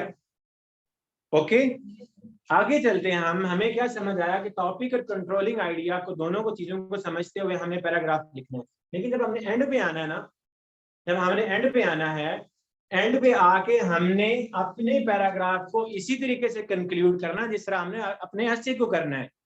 समझ आ रही है? तो हमने जो लिखना है, नीचे मैंने लिखा है concluding statement, justifying both topic statement and thesis statement. आपका हर कंक्लूडिंग जो स्टेटमेंट होगी उसके अंदर स्पिरिट होगी किसकी? दोनों चीजों की। आपकी थीसिस स्टेटमेंट में जस्टिफाई होगी। वाटर क्राइसिस की बात कर रहे हो ना, आपने वाटर लॉस की बात कर दी कि वाटर जाया हो रहा है, इस वजह से हमें वाटर क्राइसिस फेस करना पड़ रहा है। आपकी थीसिस स्टेटमेंट जस्टिफाई हो गई। लॉस किसकी वजह से हो रहा है? इरिगेशन की वजह से हो रहा है। नीचे जा आप बताओगे एंड पे जाके, due to outdated irrigation system water loss हो रहा है, इसलिए हम वाटर क्राइसिस फेस कर रहे हैं। दोनों चीजें जस्टिफाई हो गई। तो आपका जो आखिरी होगा कंक्लूडिंग स्टेटमेंट, कोशिश करनी है इसके अंदर आपने थीसिस स्टेटमेंट और टॉपिक स्टेटमेंट दोनों को जस्टिफाई करने की कोशिश करो। नहीं होता तो एटलीस्ट टॉपिक स्टेटमेंट को जरूर जस्टिफाई करो।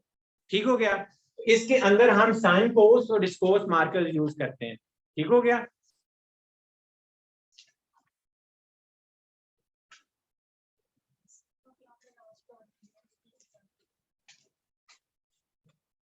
बता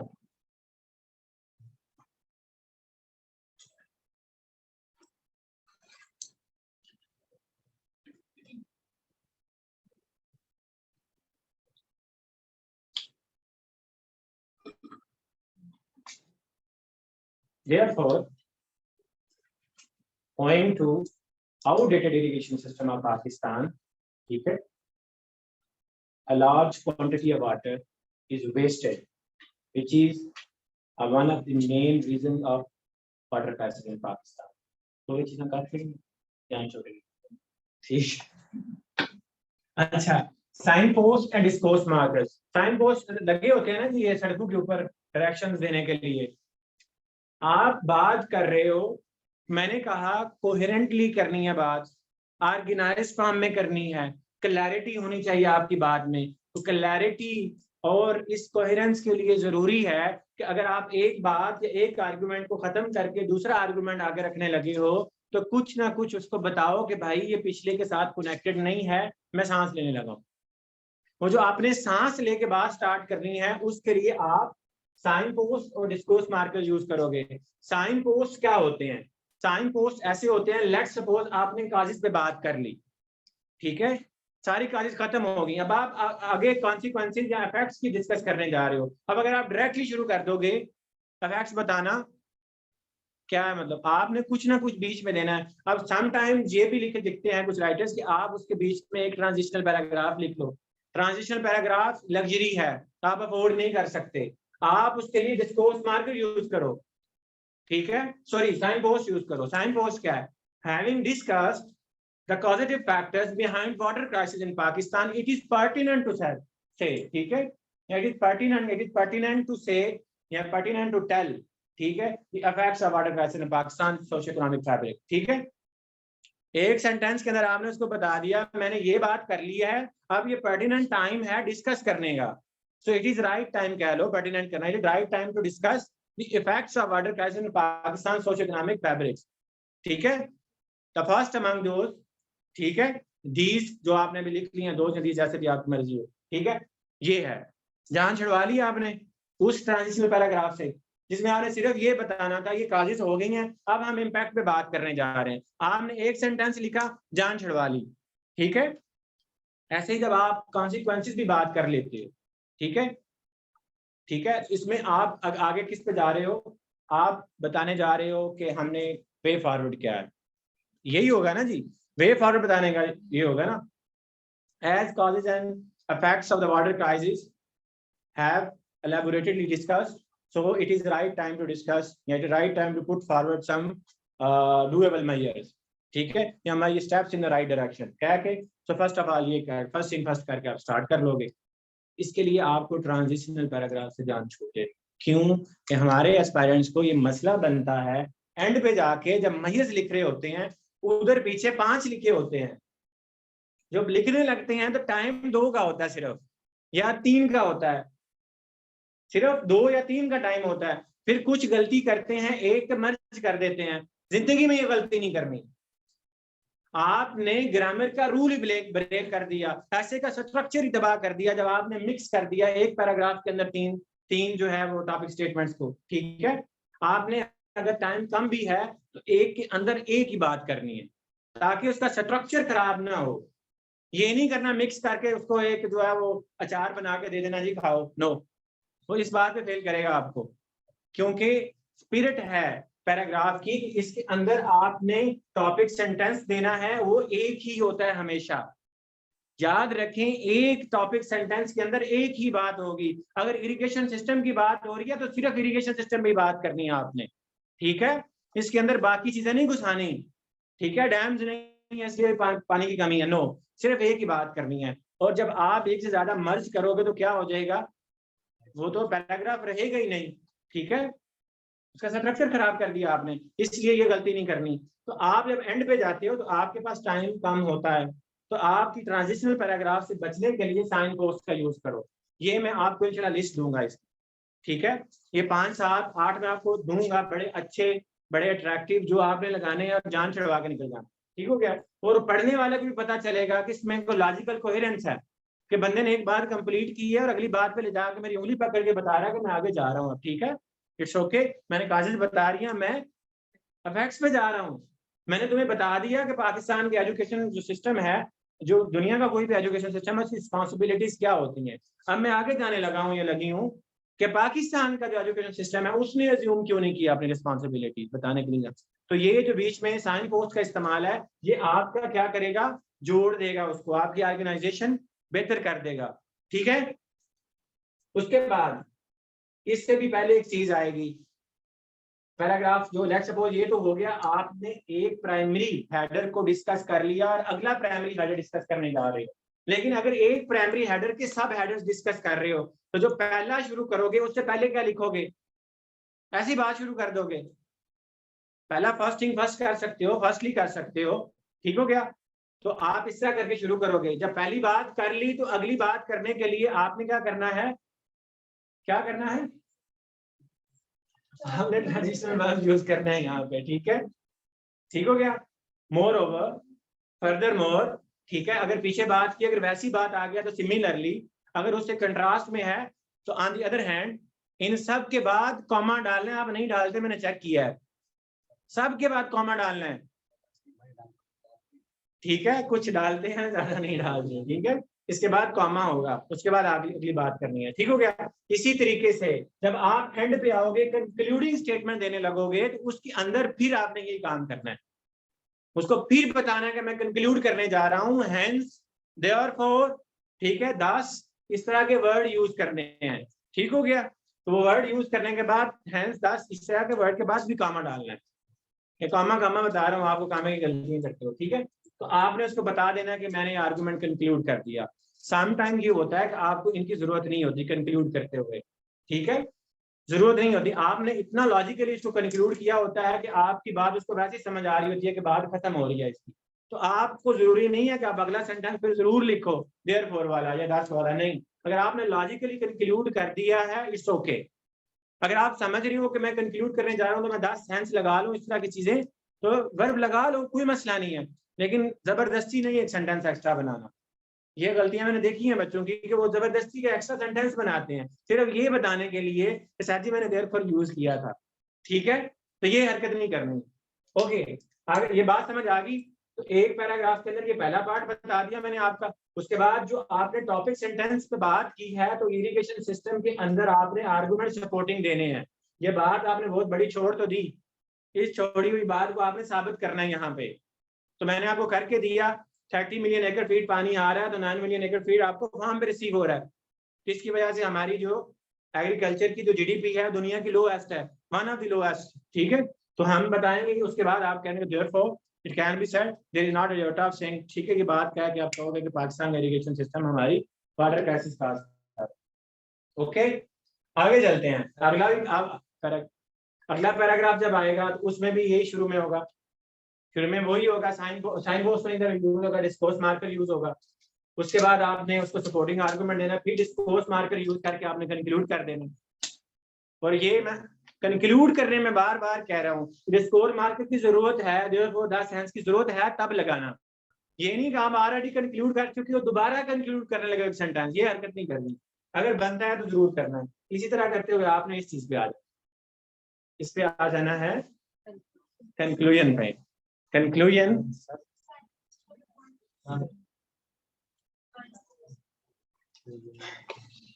मैंने बताया कि आप जब एक बात कर लेती हो, लेट्स सपोज मैंने काजिज बता दी सारी, तो मैं आपको कहूंगा जैसे कि मैंने आपको वजूहात बता दी, अब मैं आपकी इसरात बताऊंगा इसके। So having discussed the causes of water crisis in Pakistan, it is right time, ठीक है, टू डिस्कस, ठीक है, effects of water crisis in Pakistan. तो मैंने हैविंग डिस्कस ये बता दिया ना उसको, क्योंकि मैं ये डिस्कस कर चुका हूँ। अब मैं डायरेक्टली अगर इफेक्ट डिस्कस करना शुरू कर दूंगा तो अच्छा नहीं लगेगा। दूसरा तरीका यह है कि मुझे ट्रांजिशनल पैराग्राफ लिखना पड़ेगा। इससे बचने का तरीका यह है कि आप ये निकाल के साइन पोस्ट निकाल के निकल जाओ। ठीक हो गया, इससे आपकी वो जो एक ऑर्गेनाइजेशन प्रॉपर चलती है पैराग्राफ की, वो ब्रेक नहीं होगी। ठीक है, आप प्रॉपर चल रहे हो, डिस्कशन में समझ आ रहा है कि कहाँ पे आपकी डिस्कशन नेक्स्ट स्टेप पे जा रही है। ठीक है, नेक्स्ट स्टेप पे कब जा रही है, तो ये बताना जरूरी है। अदरवाइज आपकी जो रेलिवेंस हो डाटा की सब कुछ हो, लेकिन एक कोहेरेंट पीस ऑफ राइटिंग नहीं होगा। आपको कोहेरेंस देने के लिए आप इन चीजों को फिर ऐड करते हो। ओके, तो ये चीज मैंने उसके बाद एंड पे आ जाता है कंक्लूजन। बाकी सारे मैं बता दूं, आपने जो ऊपर आउटलाइन ड्राफ्ट की है वो लेकर आगे एक्सप्लेन करेंगे या पैराग्राफ में? एक सेकंड मैं करना चाहता हूँ, इसको मैं उठा के ऊपर ले आने लगा हूँ, ठीक है, ताकि देखने वालों को भी आसानी हो।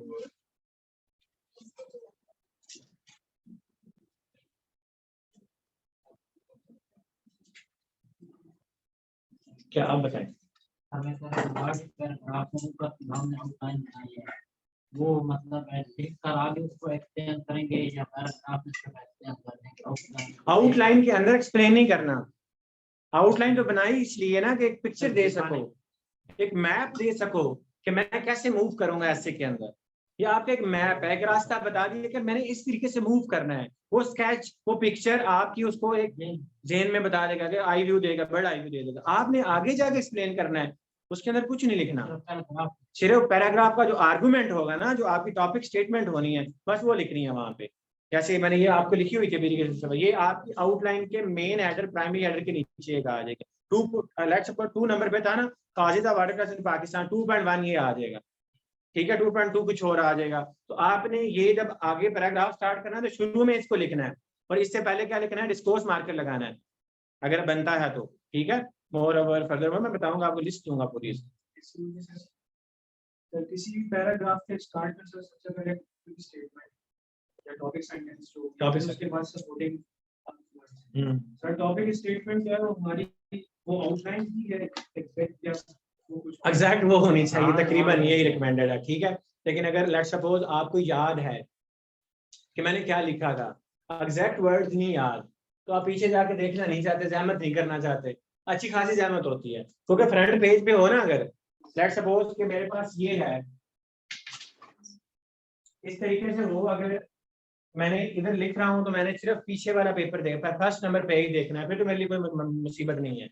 वो अंदर वाले पेज में होती है आपकी स्टेटमेंट, बाहर वाले पेज पे इंस्ट्रक्शंस होती हैं, ठीक है। तो आपने जब पीछे आना, पहले वाला पेज खोल के फिर अंदर देखना, फिर अच्छा आगे है, इससे भी आगे, अच्छा ये है, तो टाइम ज़ाया होता है। उस टाइम तो बंदे को 1 सेकंड भी जा रहा हो, बंदे को ज़्यादा चढ़ रहा होता है, क्यों जा रहा है, ठीक है।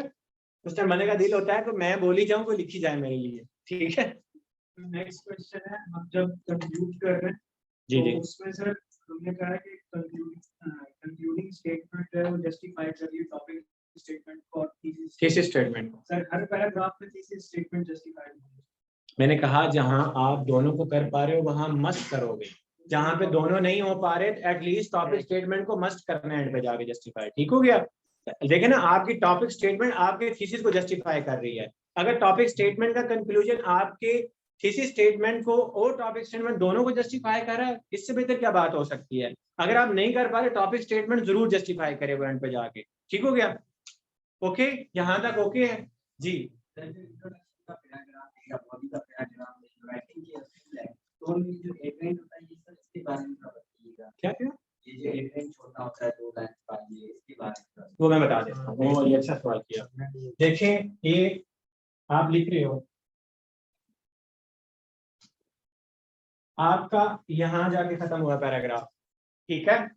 फिर आपने यहाँ से शुरू किया, ठीक हो गया, और ये पूरी लाइन आई, फिर आपने यहाँ से करना है। और अगर आप लिख रहे हो, लेट सपोज अगला पैराग्राफ है आपका, वो खत्म ही यहाँ पे हो रहा है, तो फिर आपने यहाँ से नहीं शुरू करना, फिर आपने इधर से शुरू करना है, ठीक हो गया। समझ आ रही है बात को। तो आपने अगर लाइन के एंड पे खत्म किया है तो नेक्स्ट पैराग्राफ मिड से शुरू करो, अगर आपने मिड में खत्म किया है तो फिर शुरू से शुरू करो, सिर्फ फर्क बताने के लिए कि ये बात खत्म हो गई है, ये बात शुरू हो रही है। तो लाइन जब कटेगी, ब्रेक होगी, तो उसको समझ आ जाएगी ये बात यहाँ खत्म हो गया, ठीक हो गया। लाइन छोड़नी नहीं वहां होती, ठीक हो गया, लाइन नहीं छोड़नी, सिर्फ लाइन को इस तरीके से मैनेज करना आपने, ओके।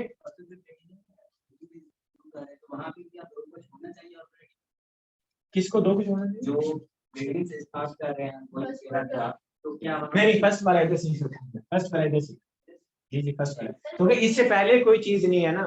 फर्क बताने के लिए ये हम सिर्फ इतना बताने के लिए कि देखें मैंने एक आर्गुमेंट कंप्लीट कर लिया है और अगला करने जा रहा हूँ, आपको पढ़ते हुए पता चल जाए। जब हम पहला शुरू कर रहे हैं, इससे ऊपर तो कोई चीज नहीं है, तो इधर से शुरू करना है, ओके। चलिए जी, आगे हमारे पास आया था कंक्लूजन, इसके बाद फिर आप ब्रेक कर लेना, तो उसके बाद हम आके ब्रेनस्टॉर्मिंग करेंगे एक टॉपिक पे। कंक्लूजन के अंदर फिर वही है, आपके हमने सोचना है कि आपकी टॉपिक स्टेटमेंट यहाँ पे होनी है, लेकिन वो टॉपिक स्टेटमेंट क्या होगी ये आम पैराग्राफ तो नहीं है ना जी, ये आपका आम पैराग्राफ तो नहीं है। अब आपने क्या करना है कि आपकी जो थीसिस स्टेटमेंट है उसको रीफ्रेज करना है यहाँ पे, ठीक हो गया। थीसिस स्टेटमेंट को रीफ्रेज करना है और उसके बाद आपने इसके अंदर जो आर्गुमेंट्स देने हैं वो सारे वो होंगे जो आपने ऐसे में ऑलरेडी डिस्कस कर लिए हैं। कोई नई बात नहीं करनी है, कोई नई बात नहीं करनी, कोई फैक्ट नहीं देना, ठीक हो गया। कोई अपने से हुक नहीं देना शुरू कर देनी। आपने जो थीसिस स्टेटमेंट को रिफ्रेश किया और उसके बाद आपने पीछे जो बातें की, अल्फाज चेंज होने चाहिए और हूबहू वो बातें नहीं होनी चाहिए, ठीक हो गया। आपने उनको एक डिस्कस करना है एक नए वे में, ठीक है। आपके अल्फाज नहीं हो रहे, वो नहीं होते हैं, इंशाल्लाह से नहीं होंगे, टेंशन नहीं लेनी। जब कंक्लूजन आप लिख रहे होते हो और बंदा पीछे से शीट्स ले रहा होता है तो आपके अल्फाज उस टाइम वाकई नहीं निकल रहे होते हैं, ठीक है। इंट्रोडक्शन वाले नहीं निकलते, जो आपने बड़े आराम से सांसें ले लेके सोच सोच के लिखे होते हैं। यहाँ आपकी ओरिजिनल वाली जेन्युइन वाली इंग्लिश आती है, ऐसे ही जेन्युइन वाली इंग्लिश आती है, ठीक हो गया। तो आपके हो जाएगा, ये आपको मसला नहीं होगा इंशाल्लाह, ठीक हो गया। इसके बाद आपने जब कंक्लूड करना है, इसकी जो कंक्लूडिंग स्टेटमेंट होगी वो आम तौर पे अगर कोई प्रॉब्लम है, कोशिश ये करनी है कि कोई भी ऐसे है तो आप इसको पॉजिटिव नोट पे कंक्लूड करो, पॉजिटिव नोट पे, किसी होप पे, ठीक है, या किसी अच्छी डायरेक्शन को सामने रख के बताते हुए कि इस तरह कर लिया जाए तो पाकिस्तान ठीक हो जाएगा या ये मसला हल हो जाएगा, ठीक हो गया। तो आपने पॉजिटिव नोट के ऊपर आपने इसको कंक्लूड करना है, ठीक है। कंक्लूड करने से पहले आपकी सारी बातें जो हैं वो ऐसे की किसी स्टेटमेंट जो रिफ्रेज की थी उसको जस्टिफाई कर चुकी हूँ, ठीक हो गया। तो उसके बाद आपने एंड पे पॉजिटिव नोट पे एंड कर दिया इसको। सम टाइम ये होता है, कुछ ऐसे होते हैं जिसमें आपको पॉजिटिव नोट बताना जरूरी नहीं होता, ठीक है। पॉजिटिव नोट बताना इतना जरूरी नहीं होता, तो फिर आप लॉजिकल याद रखना, यहाँ पे भी आपने डिस्कोर्स मार्कर यूज करना है, यहाँ पे तो जरूर यूज करना है, ठीक हो गया। और वो मैं बताऊंगा कंक्लूजन के लिए आपको कौन से चाहिए, वो मेरे पास 5-7 में आपको दूंगा, कोई बड़े स्टाइलिश से होंगे ताकि आप जब कंक्लूड करने लगोगे तो आखिरी उसको ये सेंटेंस दोगे तो उसका रांझा राजी हो जाएगा, ठीक हो गया। नहीं दुआ नहीं दुआ नहीं देनी, पॉजिटिव बॉडी के अंदर जो आपने पूरे ऐसे के अंदर डिस्कस किया है, आपके जितने स्टेटमेंट्स थी, टॉपिक स्टेटमेंट्स, आपके आर्गुमेंट्स, उन आर्गुमेंट्स को आपने बहुत सी कंसाइज मैनर में, जरूरी नहीं है कि सारे डिस्कस करो, ठीक है। सारे डिस्कस ना करने लग जाना, एक एक बताने लग जाओ, कमेंट डालते कुछ लोगों की आदत होती है अब काजी बताने लगते हैं कंक्लूजन में तो सारी लिखते हैं फिर, ठीक है।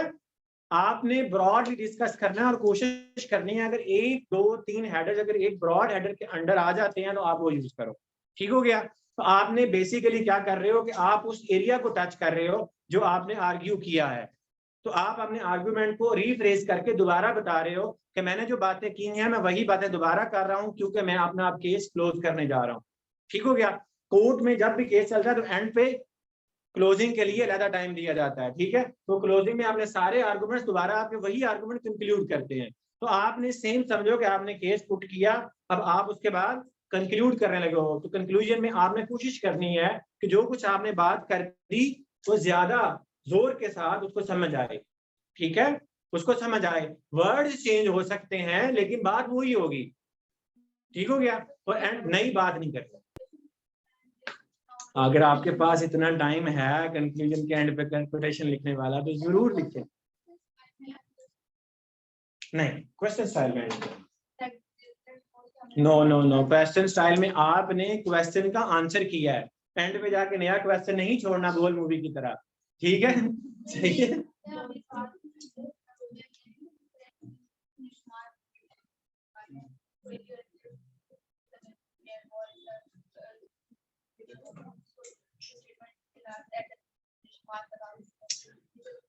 हाँ बिल्कुल। अच्छा आप मुझे बताएं, आप चाह रही हैं कि जो हमारे कंक्लूजन का आखिरी जो सेंटेंस है उसके एंड पे लगाने जा रहे हैं? नहीं, मैं मना कर रहा हूँ। आपने क्वेश्चन वहां पे देखें, साइन ऑफ एक्सप्लेन क्या हो बता रही हैं आपको, एक्सक्लेमेशन, वो जो उल्टा आई होता है, अच्छा वो देखें, वो नहीं देखें, आपने बात समझें, आप पूरे ऐसे की स्पिरिट को नहीं समझ रहे। ऐसे के अंदर एक आपके सामने मुद्दा रखा गया, एक केस आपके सामने रखा गया, उस केस के ऊपर आपने स्टांस लिया, उस स्टांस को आपने जस्टिफाई किया, जस्टिफाई करने के बाद एंड पे जब आप जस्टिफिकेशन देने के बाद फुलफिल कर लिए सारी रिक्वायरमेंट, आप एंड पे नया सवाल छोड़ दें, आप नया कोई उनको सोच में डाल दें। इसका मतलब है कि अभी आपने अपनी डिस्कशन कंप्लीट नहीं की, कुछ हिस्सा आपने एग्जामिनर के खाते में डाल दिया, तो कुछ आप भी सोचो, ठीक है। तो उसने कहना है कि हमने तो आपको कहा था सोच के लिखो, आप कह रहे हो मैं सोचूं, यानी रीडर के लिए छोड़ रहे हो ना आप लोग, तो रीडर तो आपका एग्जामिनर है, तो आप क्यों छोड़ो उसके लिए, आप उसको बताओ कि मैंने कंप्लीट कर दिया है, अब जाओ, ठीक है, जाके रेस्ट करो।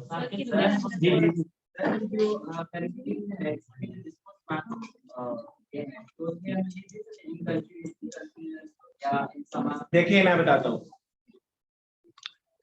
जैसे जैसे कंक्लूजन में आपको दूंगा यार, ये टेंशन ना लो। जैसे द अपशॉट ऑफ द डिस्कशन, ठीक है, इन अ नटशेल होता है, इन नहीं होता, इन अ नटशेल होता है the sum and substance of the discussion, ठीक है। उसके बाद the quintessence of the discussion, the agents of the discussion, ठीक है।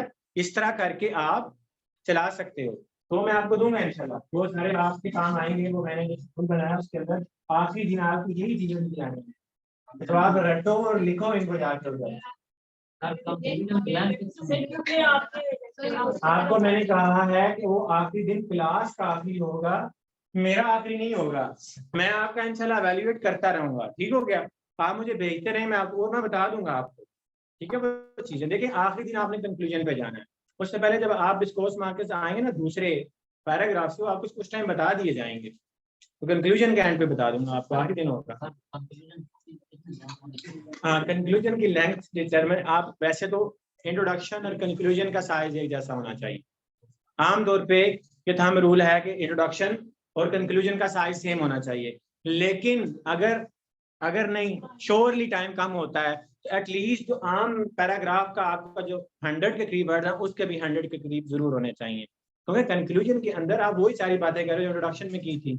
इसमें एक रिसाइक्लिंग रिटर्न, समझ रहे हैं, रिसाइक्लिंग रिटर्न हो, आप जो इंट्रोडक्शन में बात की थी अब वापिस जा रहे हो, पूरा साइकिल कंप्लीट करने के बाद दोबारा इंट्रोडक्शन पे लेके जा रहे हो रीडर को, कि मैंने जहां से डिस्कशन स्टार्ट की थी तो मैं साइक्लिक रिटर्न में लेके जा रहा हूँ तुम्हें, तो वापस चलो उधर ही इंट्रोडक्शन पे, तो साइक्लिक रिटर्न बोलते हैं। तो आपने वो बात शुरू की, वहीं पे आप वापस उसको ले गए और वापस जाकर आपने फिर कहा कि मैं जो कह रहा हूँ यही ठीक है, सही है, चलें रेस्ट कर, इसके बाद प्रैक्टिस करेंगे आप।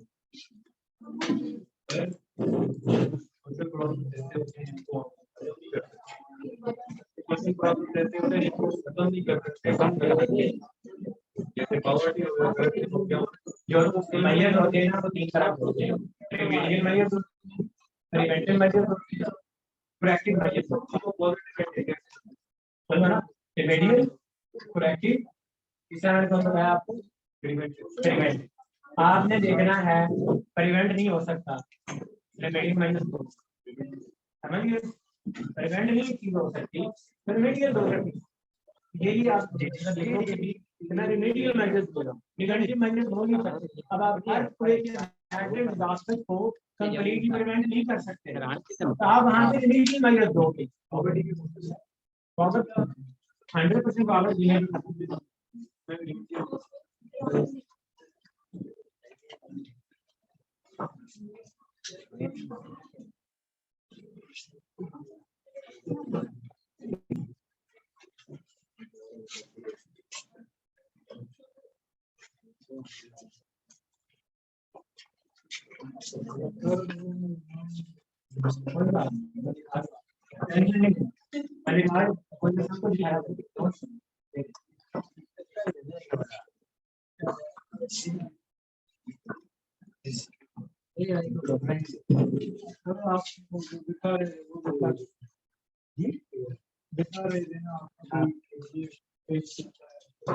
कोई बात नहीं, वहां पर ढूंढना पड़ेगा, इजी हो जाएगा। ये मुझे क्लास मैं रख लेता हूँ, आपने बनाई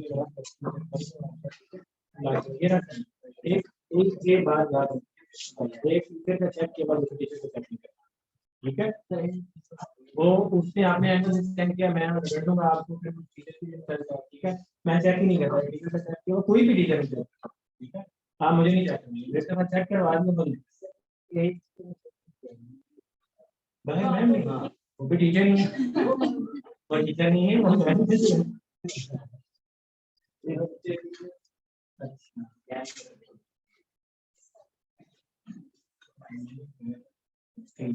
टू के बाद हमेशा फर्स्ट फॉर्म यूज होगा, याद रखें।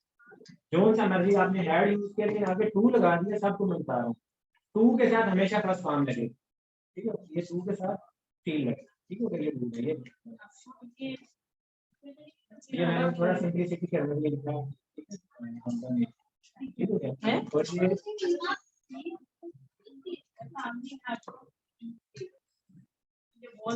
देखिए मैंने कुछ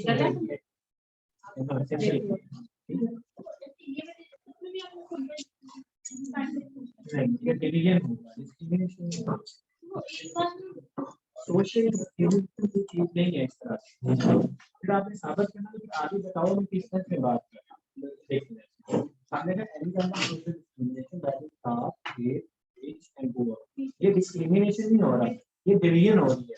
तो आपने जो आगे बातें लिखी है उसके लिए मैंने स्टूडेबल वर्ड डिवीजन डिस्क्रिमिनेशन लिखना है, तो फिर ये लिखने के गरीब का अमीर कैसे कैसे करना है और वुमेन को मैन कैसे करना है, ये सारा कुछ एक्सप्लेन करना है, इसीलिए बाकी ठीक था आपका। ये मैंने यही रूल है कि जब आप क्या लगाते हैं तो ये पूरी क्लास तो आपने एक काम नहीं करना, ये क्लास पे शो करा तो क्लास के लिए डाल उसकी कम, अदरवाइज रिच मैन होगा, रिच मैन एक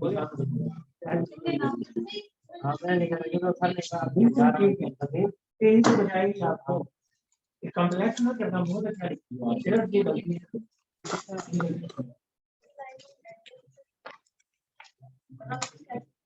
कुछ हीरे करते हैं ये काम, लेकिन एक बात बता दूं, आउटलाइन से आप आउटलाइन नहीं लिखी आप फेल नहीं, समझ गए मेरी बात। लेकिन आउटलाइन के दो साइड हैं, एक तो ये है कि पढ़ने वाले रीडर को ये गाइड करता है कि बच्चा क्या बात करने जा रहा है, दूसरा आपको फायदा मिलता है, आप किसी से देखे तो मैंने ये बात की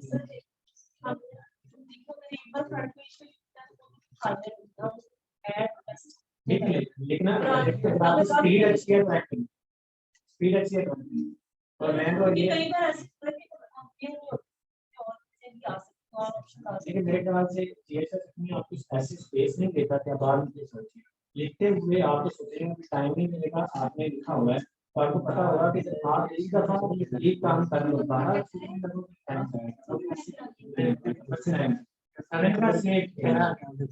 लेकिन ऐसे भी बात से निकल गया होगा, जैसे मर्जी बात के साथ खेल रहे आज ही बात है, आज कहां पे सारी मैं किसके साथ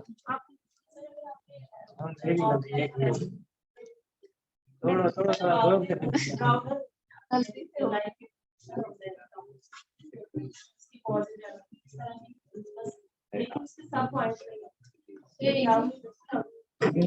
अगर आपने अच्छा ऐसे लिखा तो लेकिन अच्छा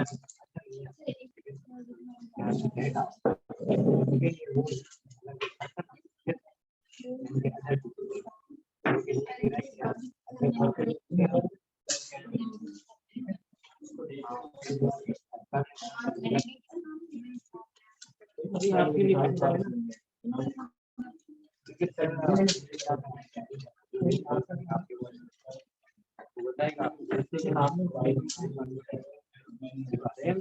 अच्छी बात अभी तो सही आपने क्लियर से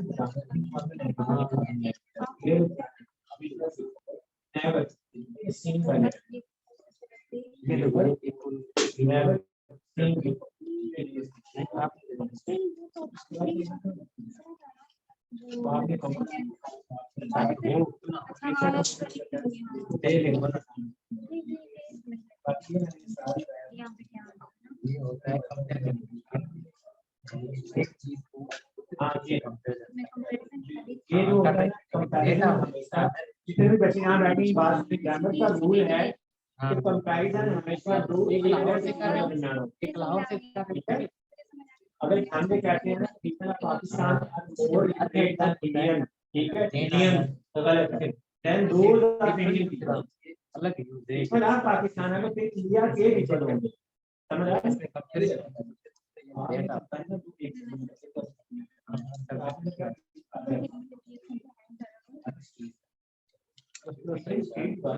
स्टेट्स है अलग नहीं, ठीक है। ये रूल है जो आपने आप ठीक है, more then those are Pakistan, ठीक है। दूसरा स्टेट बता दी, इसके अलावा अडॉप्ट करना होता है इस चीज को, रिजॉल्व करना होता है इस चीज से। बाकी ठीक है।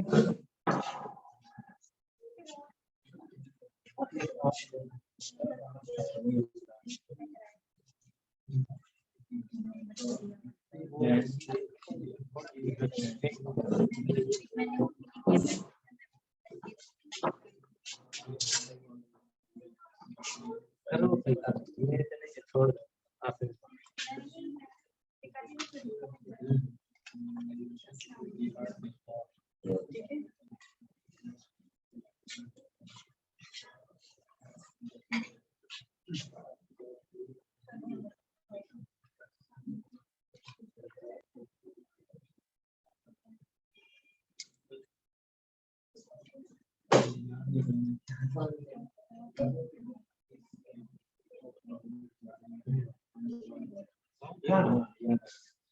हमने को फाइल शुरू में लिखा है, जबकि लाहौर में रहना रहते हुए आपको अच्छा ट्रांसपोर्टेशन का सिस्टम मिल सकता है, मेडिकल फैसिलिटीज मिल सकती है, अच्छे पढ़ाई के इंस्टीट्यूशन मिल सकते हैं,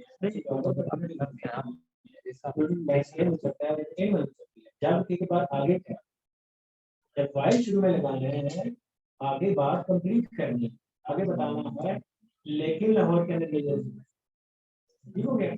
इसलिए मैंने कहा था वाइल प्रोग्राम में क्या करेंगे, तो वाइल एंड ऑल्दो वाइल और वर्ड सेंटेंस को बहुत लंबा करते हैं, ठीक हो गया। तो वाइल अगर वाइल लिखना है तो अगली बात एक फाइल दे दी जब के काफी आओ, ठीक है।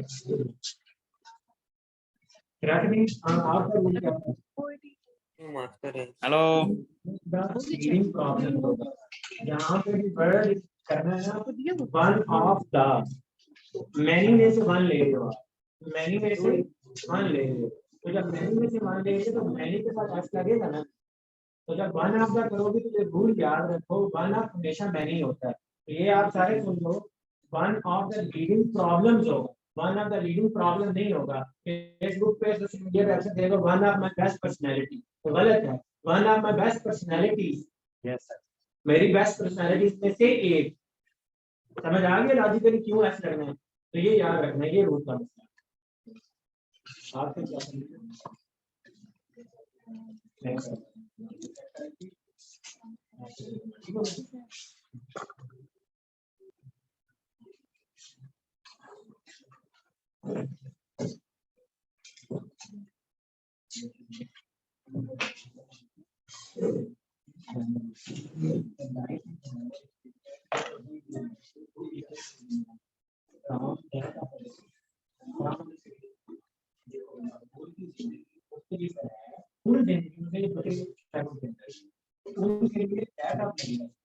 ठीक हो गया। Than that of other cities, जैसे मैंने कहा कि Pakistan are less literate than those are, ठीक है। तो than Indian नहीं करना, Indian people, than those are Indian people, तो than दो एक सिस्टम में इसका कंपैरिजन, ठीक हो गया। ये मसला, ये ग्रामर की गलतियों से बचें जी। ग्रामर और स्पेलिंग की गलती अगर आपकी निकल रही है तो आपके लिए नमाज की जाए, ठीक हो गया। ये बहुत ज्यादा पेनलाइज करते हैं दोनों चीजों। ग्रामर की गलती मैं इसलिए मैं ग्रामर नहीं छोड़ता, गलती निकल आई मैं फौरन आपको कहना डिस्कस करूंगा, उनको बता के भेजो बच्चे को, भाई ये ग्रामर का रूल है, आइंदा गलती ना करें। और जिन जिनको मैंने रूल बता दिए दोबारा गलती ना करें, नहीं मिल जाएगा। ये अभी करवाना चाहिए लीजिए, मुझे भी सांस लेने दो, मैं भी इंसान हूँ, नहीं करनी आप।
इसमें और प्लस है आपकी जी और विश्वास है इधर एक चीज सिर्फ और पढ़ाता हूँ मैं इसके अलावा। ऐसे क्लासेस मुझे भी इसमें और सभी हमारा अभी तो इसके बाद तो सेशन है नहीं मेरे ख्याल से, क्रैश कोर्स इसीलिए अगर हुआ तो जरूर होगी, अगर कोई आता है ऐसे के लिए तो जरूर होगी, ठीक है। तो ये पूछ रहे हैं कि आज मतलब कि इस वीक में ऐसे इस वीक में सॉरी इस वीक में फ्राइडे को एक दिन छोड़ के एक दिन, ठीक है।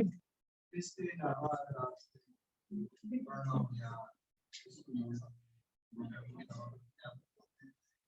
पढ़ाता मैं इधर ही होता हूँ, आप कुछ भी पूछना है वैसे पूछे, ठीक है। अभी कोई भी है कुछ भी है, आप ग्रुप बना हुआ है आप लोगों का? हाँ मैं माधे साहब को सेंड करके मुझे बाद में आज ही करते हैं। तो मैं अब जब से आया हूँ मोबाइल लेता हूँ, यूज ही नहीं करता मोबाइल, ठीक है। तो मैंने जब एक दफा ही देखे हम जितने वो बच्चे कोई जगह सारे इकट्ठे रिकॉर्ड करके लिख के भेजना है मोबाइल बोल के भेजता हूँ, ठीक है। तो आप कुछ भी पूछना है, कुछ भी समझना है, सब्जेक्ट का मसला है, सब्जेक्ट में इशू आ रहा है, कोई आपको सब्जेक्ट समझ आ रहा है, कोई भी इशू है डिस्कस कर सकते हैं, आप सबके लिए डिस्कस कर सकते हैं, इंशाल्लाह आपको मसला हल कर पढ़ाना मेरा पैशन है और ईमानदारी, ठीक है। ये मेरा जब से मैं पढ़ा रहा हूँ बच्चे क्योंकि हम खुद रहे हैं इस स्टेज में, ठीक है। वो दर्द जो हम फील कर सकते हैं, जो एक बच्चे डरे हुए आते हैं, किसी को पता नहीं होता, बड़े बड़े पढ़ छोड़ेंगे आगे, फिर फायरिंग होगी आपके ऊपर, आप डर जाओगे, फिर उसके बाद आप शुरू में इंप्रेस होंगे, फिर आगे डर जाओगे, अल्टीमेटली क्या होगा कि आप गिव अप कर। तो ये नहीं करना, आपको लड़ाना है, प्यार करना है, अच्छी लड़ाई में। आप मेरे पास ना चेक करवाने आए हैं, मुझे याद होती है शक्लें, मैंने फर्दर पॉइंट आउट कर दिया, आप नहीं हाँ कोई मसला नहीं, ठीक है। ये बहुत ध्यान से देखना है कि हम पॉलिसी कैसे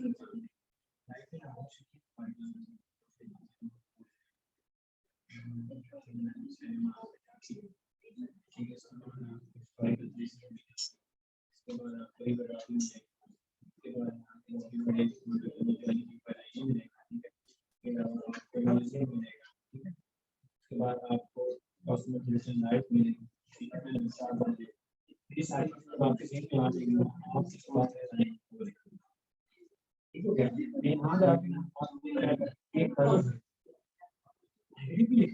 पोल्यूशन है, यहाँ क्राइम रेट बहुत ज्यादा है, यहाँ पे ट्रैफिक कंजेशन होती है। अच्छा ट्रैफिक लिखते रहे कुछ बच्चे की ट्रैफिक लाहौर में है, लाहौर में भाई ट्रैफिक जैम होती है, ट्रैफिक मसला नहीं होता, ट्रैफिक जैम मसला होता है, ठीक हो गया। ट्रैफिक जैम का मसला है, मिठाई को ठीक है। इसके अलावा जो है आप कह सकते हो कि यहाँ पे आपका जॉब कॉम्पिटिशन बहुत है, ये तमाम चीजें जो है आप सामने लिख सकते हैं। आपने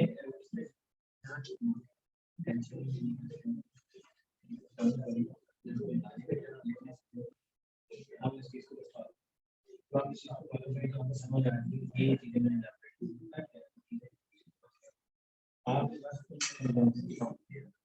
आपको पॉइंट्स की काम सेंटेंस की काम लिया आप सब करना, ठीक हो गया। एक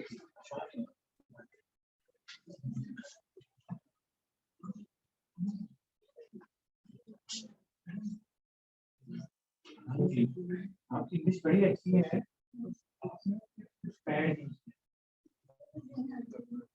ये भी पता चलता है इसी में मुझे गलती ही नहीं जो एनवायरनमेंट में लिखा है